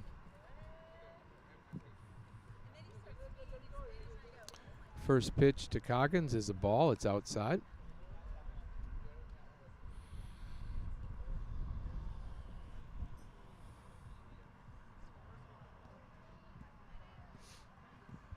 So 1-0 pitch as delivery. Pitcher delivers ball 2 high.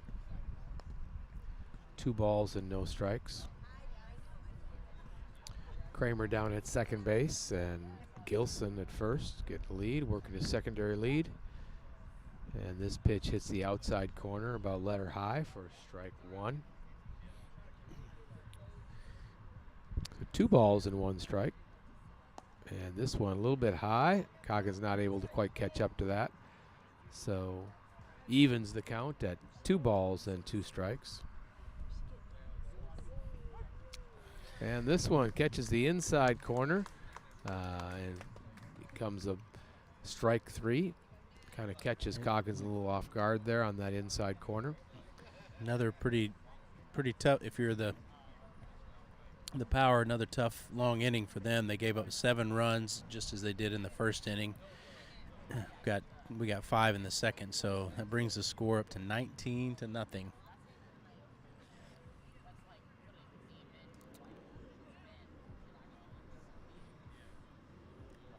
died. It died. So we're dead. I have an extension cord. Stink.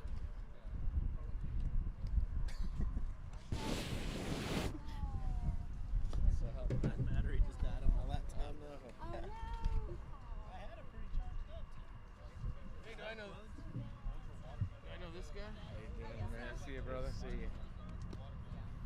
I Battery like died, seeing, huh? your son behind the plate there. Yeah, that's good, right? Yeah. He's active back there. Watch his arm down there too. Yeah, He throws a nice ball to second base. yeah, getting a lot better, a lot stronger. Just in case it's on.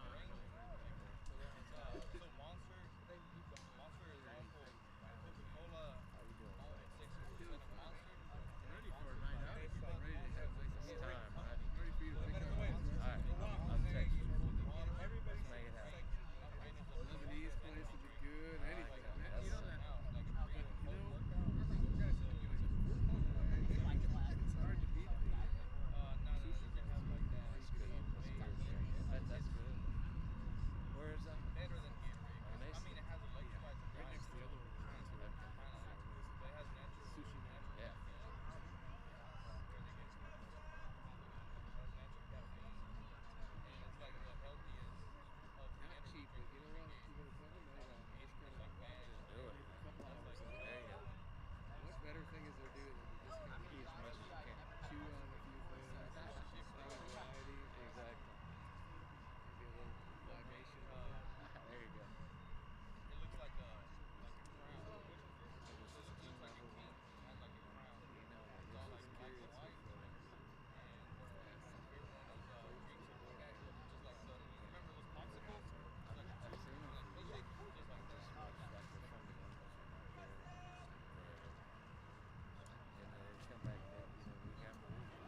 77.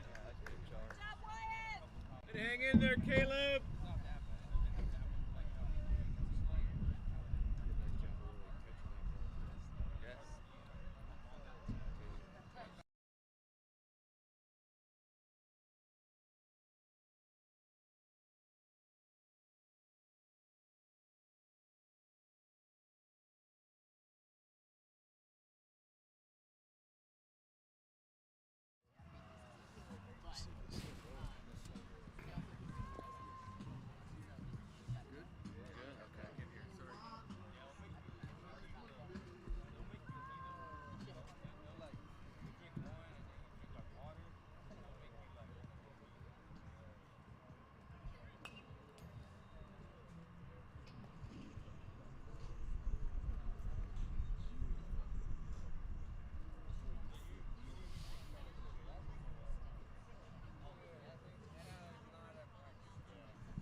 All right, we had a little power issue there. My battery died. I had to run get an extension cord to charge it back up. So I think we're back online. That's an interesting little play on words there. We are playing the Power tonight, but power meaning our system. But it's good to be back. It looks like everything is working. Take another look at that. And we're in the bottom of the third inning here. Thompson's on the mound, and he walked the first batter tonight, or in this inning, and then he got a nice play by Wyatt Wilson, who came and charged hard on a chopper, caught it on the third bounce, but it was the up bounce on it, and threw a strike off of 1 foot over to Caleb. Well, it was a bit in the dirt maybe, but Caleb was able to come up with it and get the force out at second base. So Thompson now walks his second batter of this frame.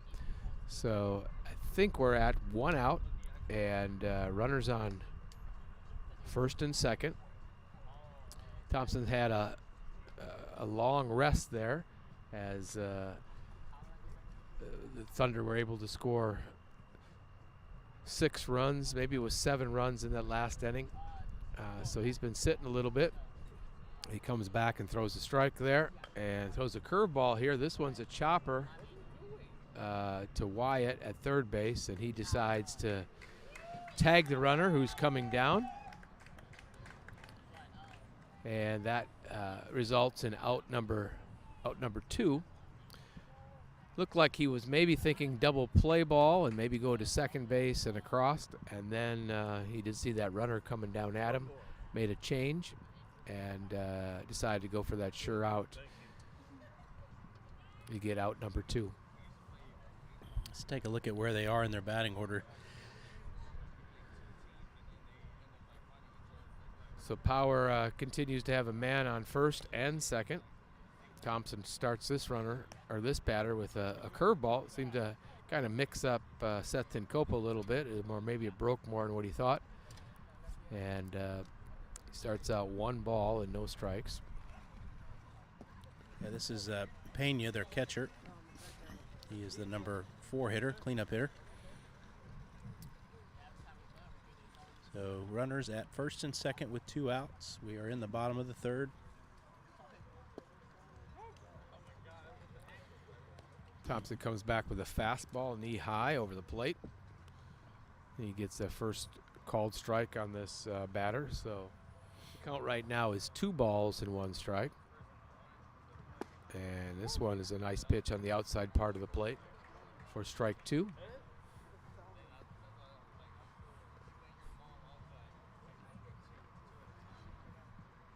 Thompson looks into Seth Tinkopa for the signal. 2 balls and 2 strikes. He's going to come with a curveball that freezes the batter. Beautiful curveball there. And gets strike 3. Did not swing at it, so goes down as a backwards K.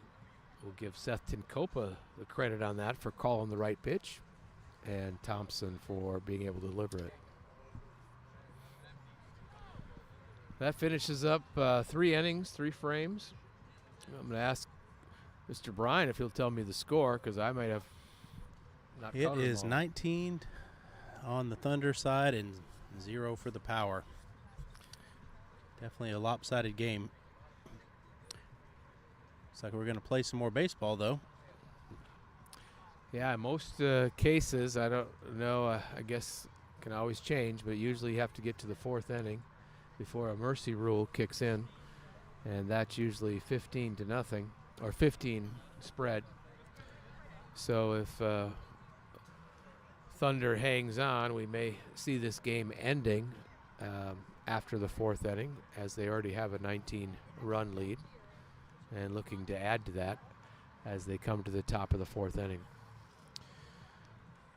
Mr. Bryan, I think we have a friend of the booth, or a friend to the booth here, I believe. We sure do. Miss Emily, I think, has joined us here. You- Maybe she's more of a technician, because I saw her working hard over there trying to get us back online. She's on top of my scoreboard. If you've been listening to us throughout the season, there have been some times I get behind on keeping up with the innings and the runs on the little manual scoreboard thing I keep here. So Emily has come in and done a great job to stay right on top of it. Well, we appreciate her being here. I think it runs better with a 3-person crew than a 2-person crew. So Yeah, couldn't be a better add to our team right there than I agree. my girl. James Koch is hustling. I like that. Helping out the catcher for the other team. Good sportsmanship there. Seeing an opportunity where you can help somebody, and he's there.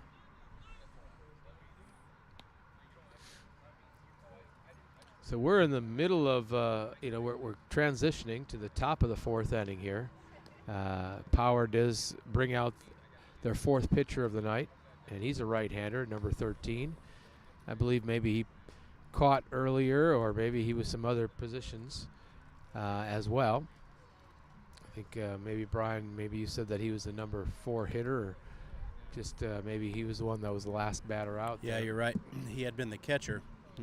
I remember his jersey, number 13. Looks like this will be the 3rd pitcher on the night for the Power.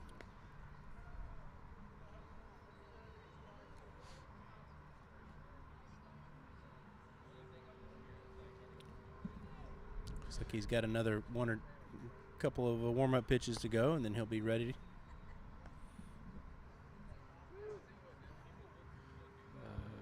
Catcher calling for second base. Come down. He's going to throw it down. Get ready to go. James Koch is going to lead off for us in this inning.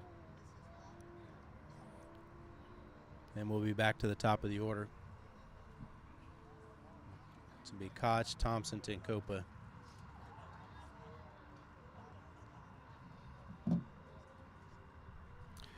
And we might even be getting close on time as well. Oh, Koch steps in there, gets his feet set, takes a good hack at the first one. First pitch is a fastball, got him up by his hands a little bit. So Koch starts 0-1. This is a ground ball. Swings at that second pitch, and it's going to be play at first base, but Koch with some wheels beats out the throw, and he's on first base. The ball had a lot of chop to it, so it allowed him to get down the line even faster and just legged it out.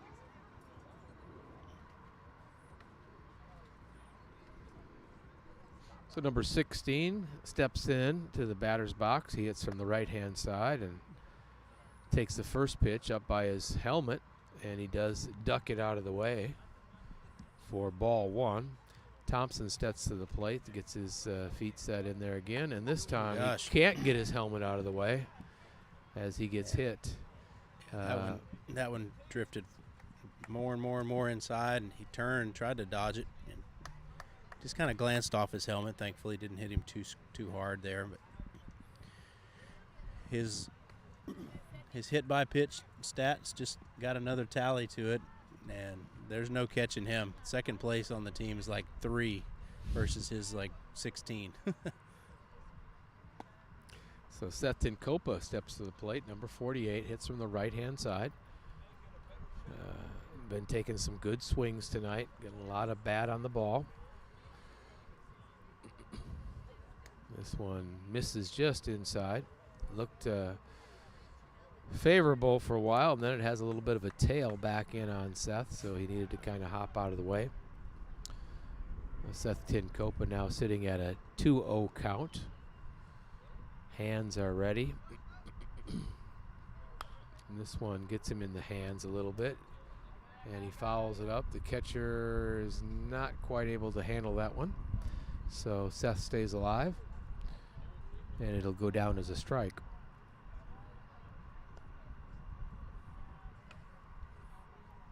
So. Yeah, you could see the signs of the wind doing all kinds of stuff to that ball as it caused the catcher to really have to dance around to try to find where it was going to land. That was a swing and hit it, or it's going to hit you pitch. It was drifting in on his hands, and he takes a cut and fouls it back over the third base side.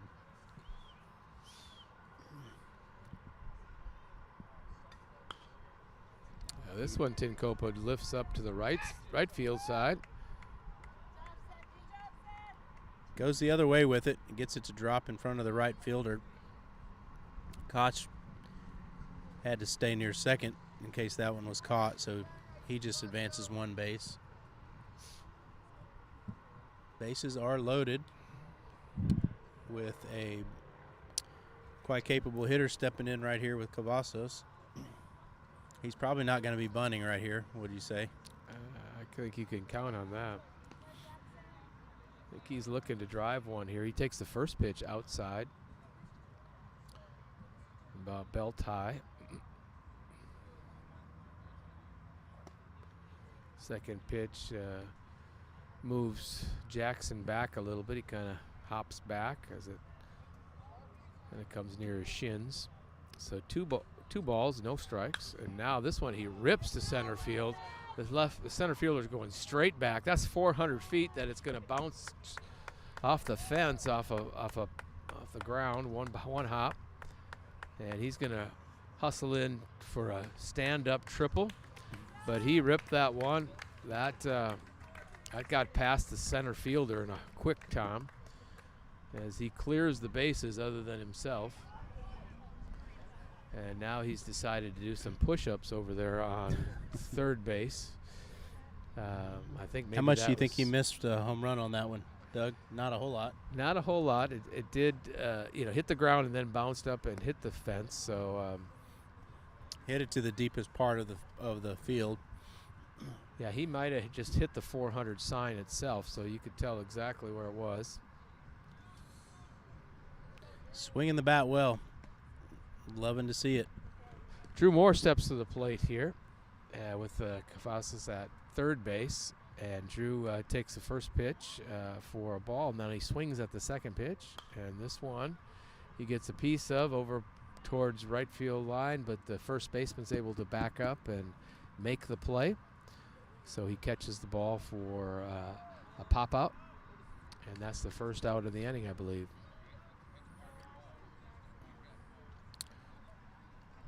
Wyatt Wilson stepping in for his first at-bat tonight. Looks like he's hitting in the place of Lucas Lavender at this time. He took his place in the field as well as the third baseman. This time, that's going to be an infield hit. Doesn't get much of it. It essentially kind of a swinging bunt. Goes down to third baseman, and he's able to beat it out and score another run. Yeah, Wyatt Wilson actually. If you're a Michael Jordan fan, his favorite number is our score right now, 23-0. 23. Yeah, Wyatt did it. That says he was scooting down the line there. I think he's moving tonight. So that was some good speed down there as well. The third baseman really didn't have a play, and he beat it easily. So Daniel Kramer steps to the plate. He is going to go from the other side of the plate here. Kramer decides to show off his switch hitting capabilities and gets a really nice line drive right up the middle. kind of a two-hopper through the infield. He hit that one well. He did. Nice left-handed stroke. Yep, he went down to got that one, and he advanced Wyatt not only from first to second, but all the way to third base.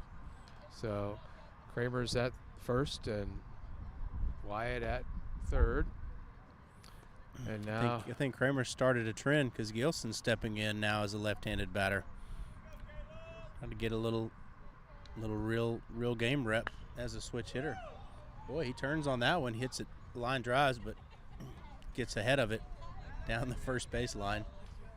I think I misspoke earlier thinking we just had one left-handed hitter in the lineup, but looks like we've doubled that now. And this could drop. Nope, a little bit of a flare there that second baseman's able to get it in shallow center field. Wyatt Wilson almost gets doubled up. I think he thought there were two outs, and he has to hustle back to third before the throw gets there. Three lefties in a row. This is a normal left-handed hitter. He's an everyday lefty, we call him. And Daniel Coggins. That was a good or Robert pitch. Coggins, excuse me. Still admiring Daniel Kramer's left-handed base hit there.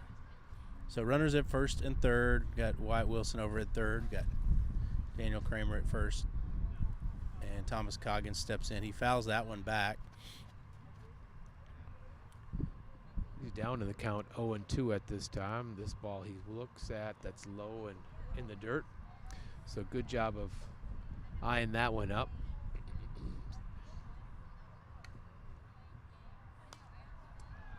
Unfortunately, in baseball, as I guess in any sport, you can't bank your points. You can't roll them over to the next game.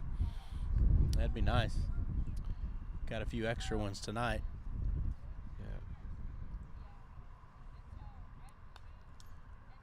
Coggins doing a nice job of fighting off these last two pitches. Both of them are foul balls, and they appear to be a little bit outside, but tonight there's hard to tell what's exactly going to be outside. So I think he's doing the right thing going after those pitches.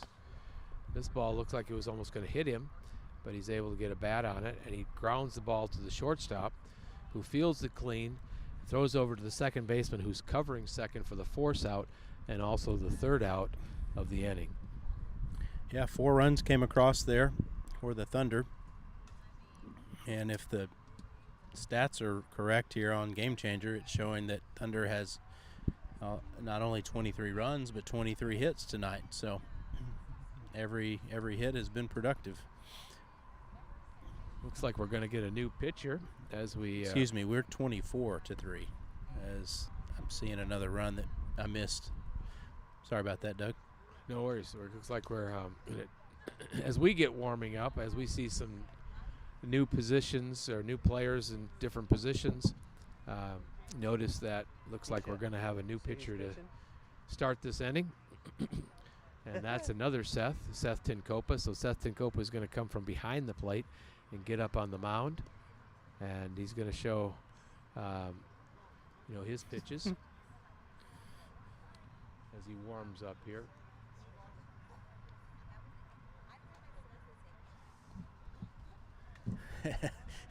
Look who's coming out to catch there, Doug.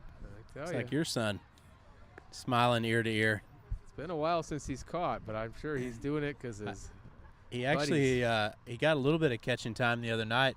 There was an inter-squad scrimmage between the middle school varsity and high school JV, and some of the varsity players jumped in and played towards the end of the scrimmage, and Seth Thompson got a little bit of catching action in, I saw the other night.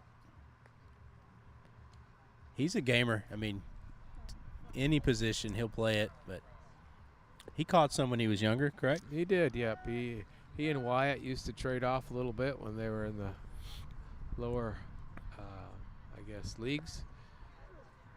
And I think everybody should catch a little bit in their life. I think it certainly helps you recognize, pitches, and it helps you. Of course, it's the only. Seth Thompson coming back to retrieve that foul ball Thompson, behind look us, at him. smiling for the cameras. cheesing for Daddy. And now spending some time working the umpire a little bit there, talking to him. It's Yeah, I'll important. tell you, I tried a little bit of catching as a kid. It was not my position for sure. Made me always appreciate those that could do it well. Yeah, My there's- preference was infield, but There's some good to that position. You know, the only position that's kind of facing everybody else. And you facing the field, you kind of get to be a team captain just automatically, or at least a player or a playing captain. Field. so Tim I would Cope- venture to say this: if you looked at stats or whatever, it's probably not very common that the starting pitcher and starting catcher will then swap spots and be pitcher catcher for each other in the other position. That's happened to us tonight. You're right. That doesn't happen often. So we still have a Seth pitching and still have a Seth catching. Mm-hmm. So Seth Tinkopa has started this batter off. He's at 2 balls and 2 strikes, and just missed with a curveball there this time. Bouncing ball to our second baseman, and William Ennis had it for a bit, and then it kind of squirted away. So it looks like Paul first had some base top runner. spin on it, and I don't think he recognized quite how high up it was going to jump. So that is a on base for that hitter. Tinkopa throws over. It's going to bring a left-handed hitter up for power. Tinkopa looks in for the sign, delivers, and bounces inside just a little bit. And does advance the runner from first Yep. to second base. Thompson was trying to backhand that one. That was a little tough one to get a hold of. This ball is lifted in the air, drifting pretty far back. Center fielder calls off the right fielder. He makes the catch. That's Gilson out there in center field, by the way. Nice job by him to come over and get that. Runner on second is able to tag and move to third. Now that ball was hit pretty well. It was. Sounded good coming off the bat, and it was in the right center field gap. But Gilson's playing pretty deep. He was able to track it down and make the play. Line drive right at Ennis, and he's able to get that one. He was positioned right where he needed to be. That was also hit pretty well, but hit right at him. That is out number 2.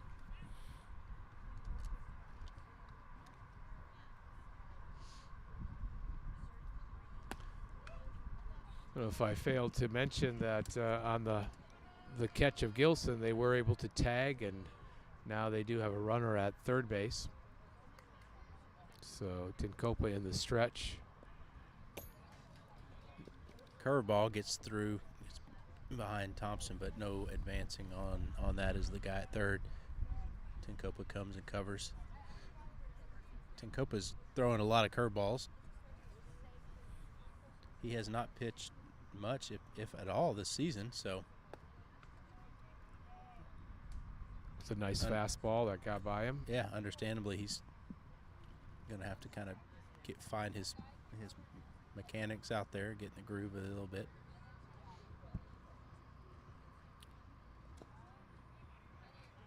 Ball is spiked but smothered well by Thompson. Does a nice job using his chest protector.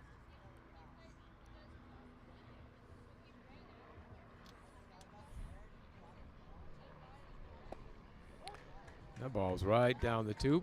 That's a great pitch right there. Maybe knee high.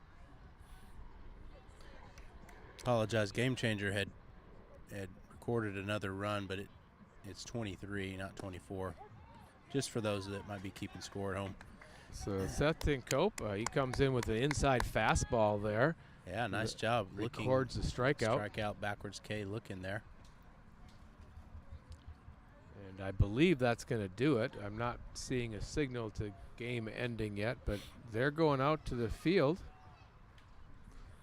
So forget anything I said before about a 4th inning, 15-0 or 15-run lead. Looks like Well, we're going to play getting inning more- number 5. Getting more playing time, in baseball is always a good thing. More reps you get, the better you get. Not sure how many games left that the Power might have on their schedule, but I would guess they're getting towards the end of their season. And Well, good for these umpires to be okay to hang in there and let the boys play. that's right.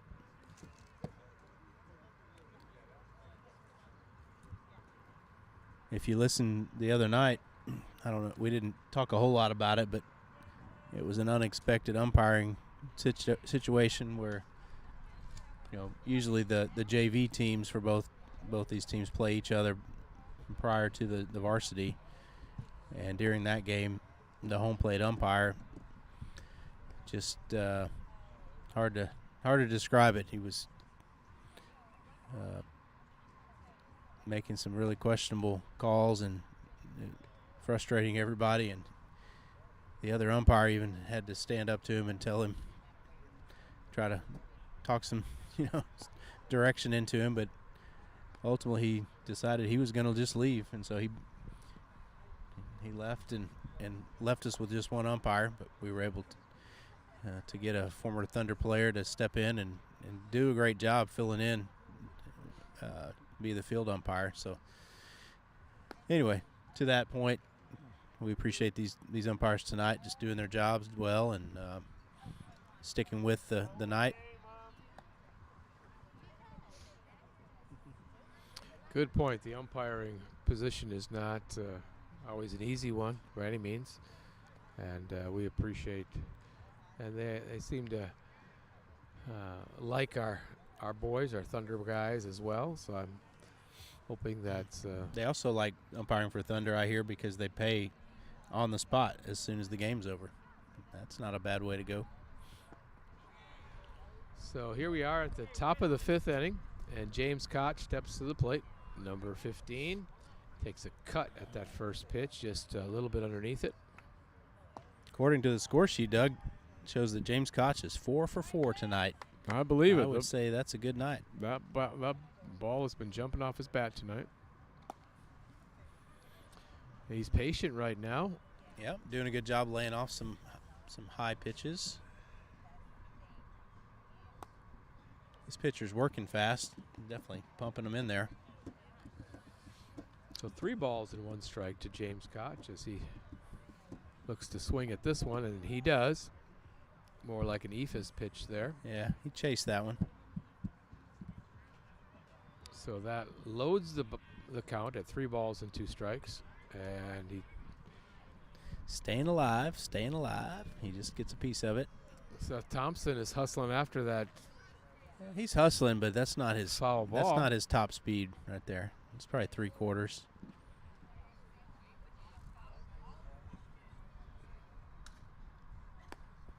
Yeah, James does a nice job. That was tempting. Yeah, did a good job to earn a walk. So he's going to stay 4 for 4 tonight with the walk. On base percentage sounds great pretty on good base too. percentage. Yeah. So that brings up the top of the order. I thought Seth Thompson might try to bat left-handed here, but he's not. I think the probably Thunder thought the game was probably going to be completed. Maybe so. They're going to. That ball's hit well to the gap. Yeah, it is. He's going to run a while for this one. Oh, that one between center field and right field makes it all the way to the fence. Brings Koch in.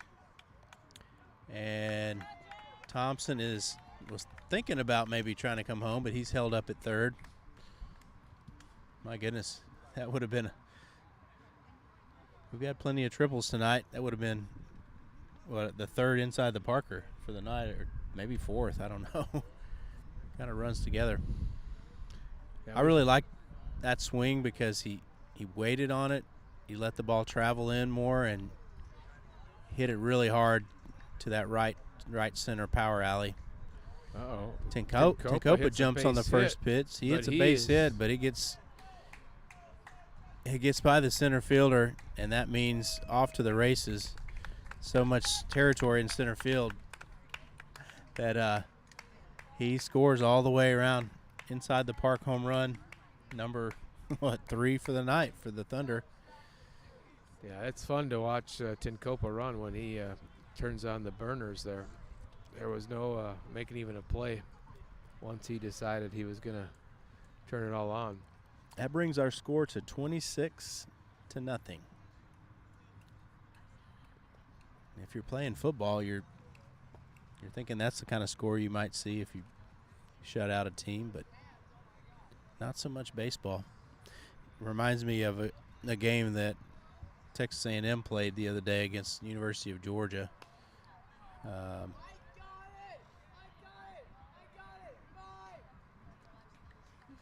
They had some Jackson came to the plate. Some kids there. in the stands trying to call "I got it" on that one. Yeah, Jackson comes up and takes a whack at the first pitch he sees. Gets a good piece of it, but pretty much straight up in the air. And the second baseman is able to get underneath it and record the first out here. Yeah, 23-9 was that score that Texas A&M in an SEC game against a team that was ranked like 13th in the nation. Ooh. So, all right, well, Drew Moore steps we've got, to the plate. We've got quite the scene going right now with Drew Moore trying to bat left-handed. He is taking his spot there in the batter's box. He definitely does not need to be trying to chew gum do that at the same time. You can tell he's really trying to figure out how to do the mirror image. He gets a little piece of that one, lunges at it. Guys having fun tonight. He fouls that one back, and so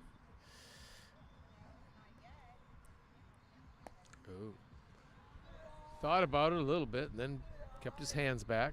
Yep.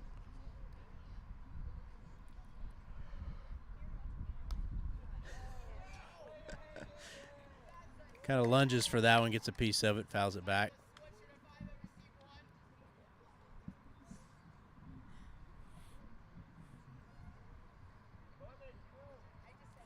He doesn't work on this much, you can tell, but he draws a walk. Yeah, that's a multiple walks for Drew this evening.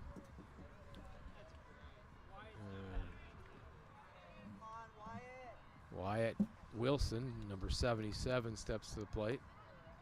He's going to take that first pitch for a called strike. Feels more like a softball recreation game right now than a real baseball game. So 0-2. I think the umpire said, "I'm calling it a strike whether you swing or not, so you might as well swing."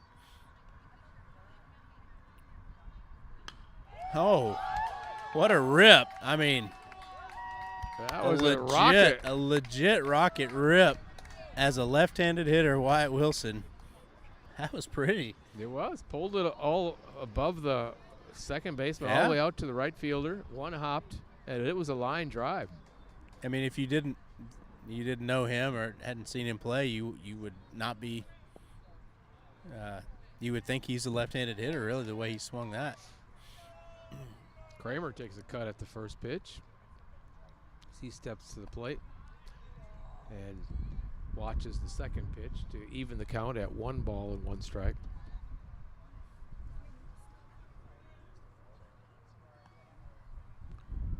And this one just a bit outside.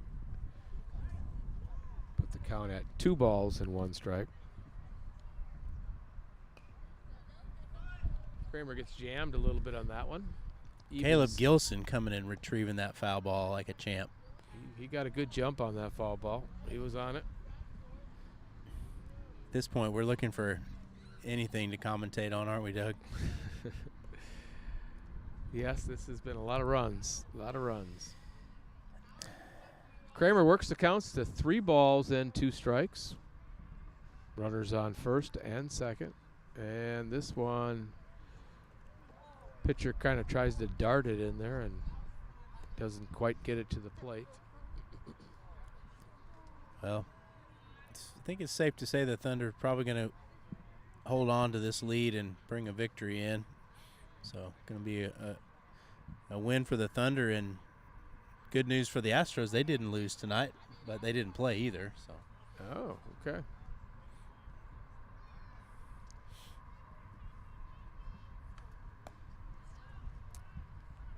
Yep, so Caleb Gilson, number 9, this time steps to the left side of the plate, and he's worked the count to 2-0. He gets a pitch he likes, and he hits it hard down the first base line. That the first baseman's able to handle it, field it, run over to first base, and get the out. But he does score a run, does score Drew Moore, who hustles down from third base. Each of the other 2 runners are able to advance, bringing up Robert Coggins. And Robert's batting right-handed, which is not his regular.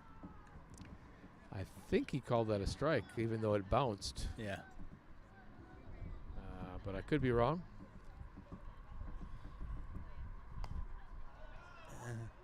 That ball was a bit high, but he takes a hack at it, fouls it overhead.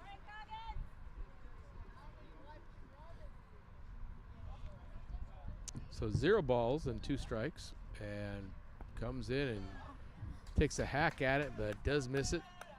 And that becomes strike 3 for Robert. And that ends the inning. We leave 2 men on. Looks like we scored at least a run. What do you got there, Mr. Bryan? Does anybody have a number for us over there at the Game changer? Okay, it just refreshed. It is. What's your guess, Doug? Well, I think you said 26 before, and that's what I remember. So I know we scored at least 1, so I would say at least 27. I'm going to stay with that. 27 is the score. We scored 4 in that inning, so okay.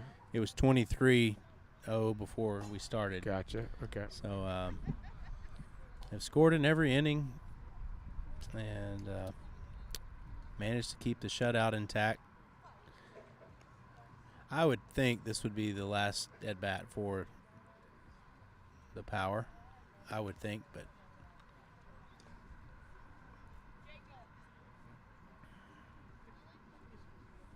27 runs on 26 hits. If that was your sum total for a 3 or 4 game series, that would be nice, wouldn't it? That's true. On the other end of that, they haven't scored any, so. I think we need to take a collection up for a haircut for Seth Thompson. My goodness. He's had that catcher's helmet on, and it's all poofed out. Pretty curly there. Where does he get the curls from? Not from Dad. I think Come more from Mom's side of the there, family? That's for sure. I think totally. That's for sure. He didn't have curls until he grew it out, but it's interesting how they have come to light after there's been some growth in the hair. Looks like our good friend Brandon Cavazos must have finally finished his Mexican meal. He's chatting with us online on the YouTube stream. He's asking if there is a lefty playing third base now, and I had to look over, and lo and behold, he is right. His son Jackson is on third base. You don't normally see a left-handed thrower in that position, but we've seen a lot of things tonight you don't normally see. Mm-hmm. So we do. I guess we'll give a quick rundown of the positions. Yes. Because they're unique. We got Jackson Cavazos over at third base. You got Robert Coggins playing shortstop, and you got James Koch at second base and Wyatt Wilson over at first. Still the Seth combo, pitcher catcher Thompson and Tenkopa. Let's see, in the outfield, left field is Caleb Gilson. Center field is Drew Moore. And over in right field, I believe, is William Ennis.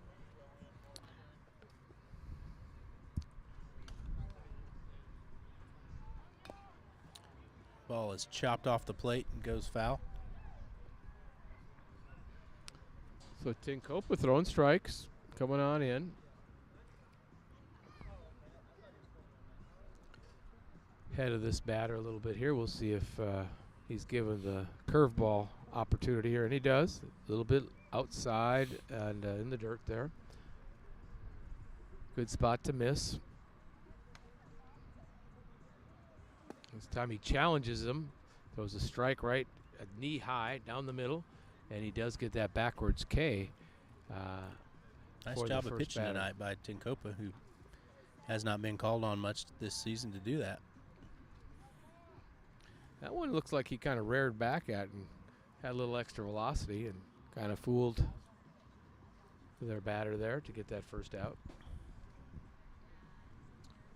Tinkopa leads off this first batter with a little bit of chin music here to backs him off for ball one.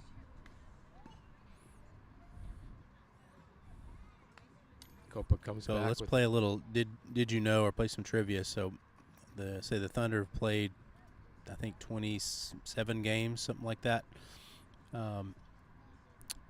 What do you think the highest ballpark number of at bats that any player have had on the team this season in 26 or 27 games? Yeah, that's a good number. Usually you think 3-4 at bats, but not everybody plays every game either. So at bats in plate appearances, a little different. It Oh, counts you're the right. walks as well. Let's go with plate appearances. We'll go Plate plate appearances. So that counts pretty much every time that you go to that Yep. batter's box. I'm going to say 85. Not bad. The highest is 87. That's Lucas Lavender. And then Seth Tinkopa has 86. Jackson Cavazos 83. And Drew Moore 82. Seth Thompson 80. And then, so they're the top five right there. Mm-hmm. Batting average. Jackson Cavazos leads the team in batting average. What would you guess it is? I have not kept track of the stats at all. That's just a so, guess. You know, Less than certainly, 1,000. I'll give you a hint. I'm thinking maybe like 412. Not bad. 403. 403. Good for him. Hmm. Maybe after Batting batting average. tonight's games too. I don't think it does. I think once the game ends, it updates. So it's definitely going to be higher. So let's- Shows the Cavazos with a 403 average, Drew Moore with a 369, Caleb Gilson 333, Seth Tinkopa with a 310. Those are your top 300 or above. I guess I'm distracting us from this game, but get you back to just to get you caught up here at the game as well. Let's see, we have a runner at first base due to, I believe, a walk, and then we had a ground ball hit to our shortstop here, and Coggins had it for a little bit and then misplayed it, and now we have runners on first and second. This ball here is hit in the gap between third base and this is going to be a play at the plate, and that's going to be a throw out from Caleb Gilson. yeah, that was a beautiful throw, put right on the money. Couple hops in there, but put it right where Thompson wanted it to beat the runner by a couple steps. The hitter before was a left-handed hitter. He had a really nice hit where he went the other way and put it between that hole between third and short. Thought they were going to get their first RBI of the night there. Yeah, he hit it well, but Caleb came charging, got a good grip on the ball and made it through a strike. So that's the second out of the inning and first and second situation here. I like this hitter. He takes a good cut at the ball. Another good cut right there. Yeah, very nice, very balanced swing. Head might have been just up just slightly, but Tinkopa is aggressive and attacking the zone, the strike zone, so it's 0-2, and comes back and gives him a curveball that drops in the dirt. Thompson's able to keep in front to keep the runners at first and second. It was good battle here. Let's see what he decides to come with. This one, up by his helmet, he's able to kind of just duck out just a little bit. So he evens the count at 2 balls and 2 strikes. And Seth misses high. Looked like a little bit of a change up there. We'll see what he can do here with a 3-ball, 2 strike count. And he comes down the middle, and that left-hander over at what third I base found, lefty. smothers it. Jackson, his head and eyes go into the sky, but he keeps his glove down, and look what I found. Was able to step on third base for out number 3, preserve the shutout, and end the game. We're going to call it a game after 5 innings of a all Thunder night right now. 27-0 is the score, and saw a lot of offense and a lot of players playing in different positions tonight, just having fun out there, and good teamwork and or good sportsmanship being shown right now with shaking hands there at midfield or around the pitcher's mound. And just good to see everybody have fun, not get hurt, and get some more baseball under their belt. So that's going to be our last game at this facility for the season. And man, I remember about this time last year, I think our last game before we went to Florida was here at this field. So we have one more game here in our regular season before we kind of prepare to shift gears and go on the road to the Homeschool World Series. But no matter win or lose, no matter if we score a lot or little, it's just a great time to be out here and see these young men in action and showing off their skills from all the work they put in. So, Doug, we've once again had a fun night together. Saw a lot of offense on one side, and just saw the Thunder play with class, and know everybody will be proud of them. Yeah, we thank the Lord for keeping us dry tonight and keeping us a beautiful, real nice night to play ball. So, that's first and foremost, and we just thank you for listening tonight and taking in the game with us, and look forward to hopefully maybe being on streaming again tomorrow night. Yeah, I hope so. If the weather holds out, I think it will. Hopefully, we'll be on at just before 6:30 to start updating you on our lineup and give you the first pitch. But before we do sign off, I want to kind of wrap up and give some recognition again to a couple of companies that provided some generous donations to sponsor our good cause here at West Houston Thunder baseball program.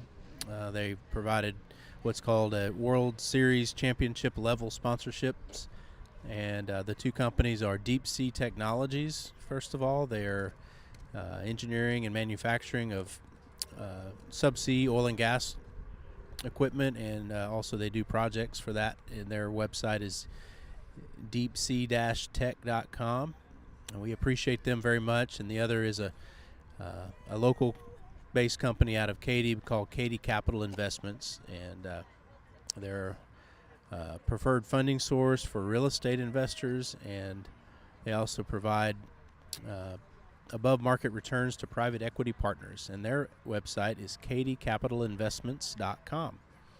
So that's something new for us, but some of our leadership provided this and asked us to give them recognition out to family and friends. So we want to do that, and we'll just leave it right there just to say thanks again for listening.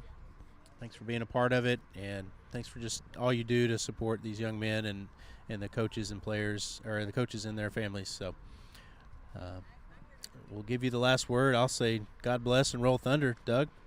Roll Thunder. I want to say a big thank you for Emily for joining us as well tonight and running our scoreboard and just being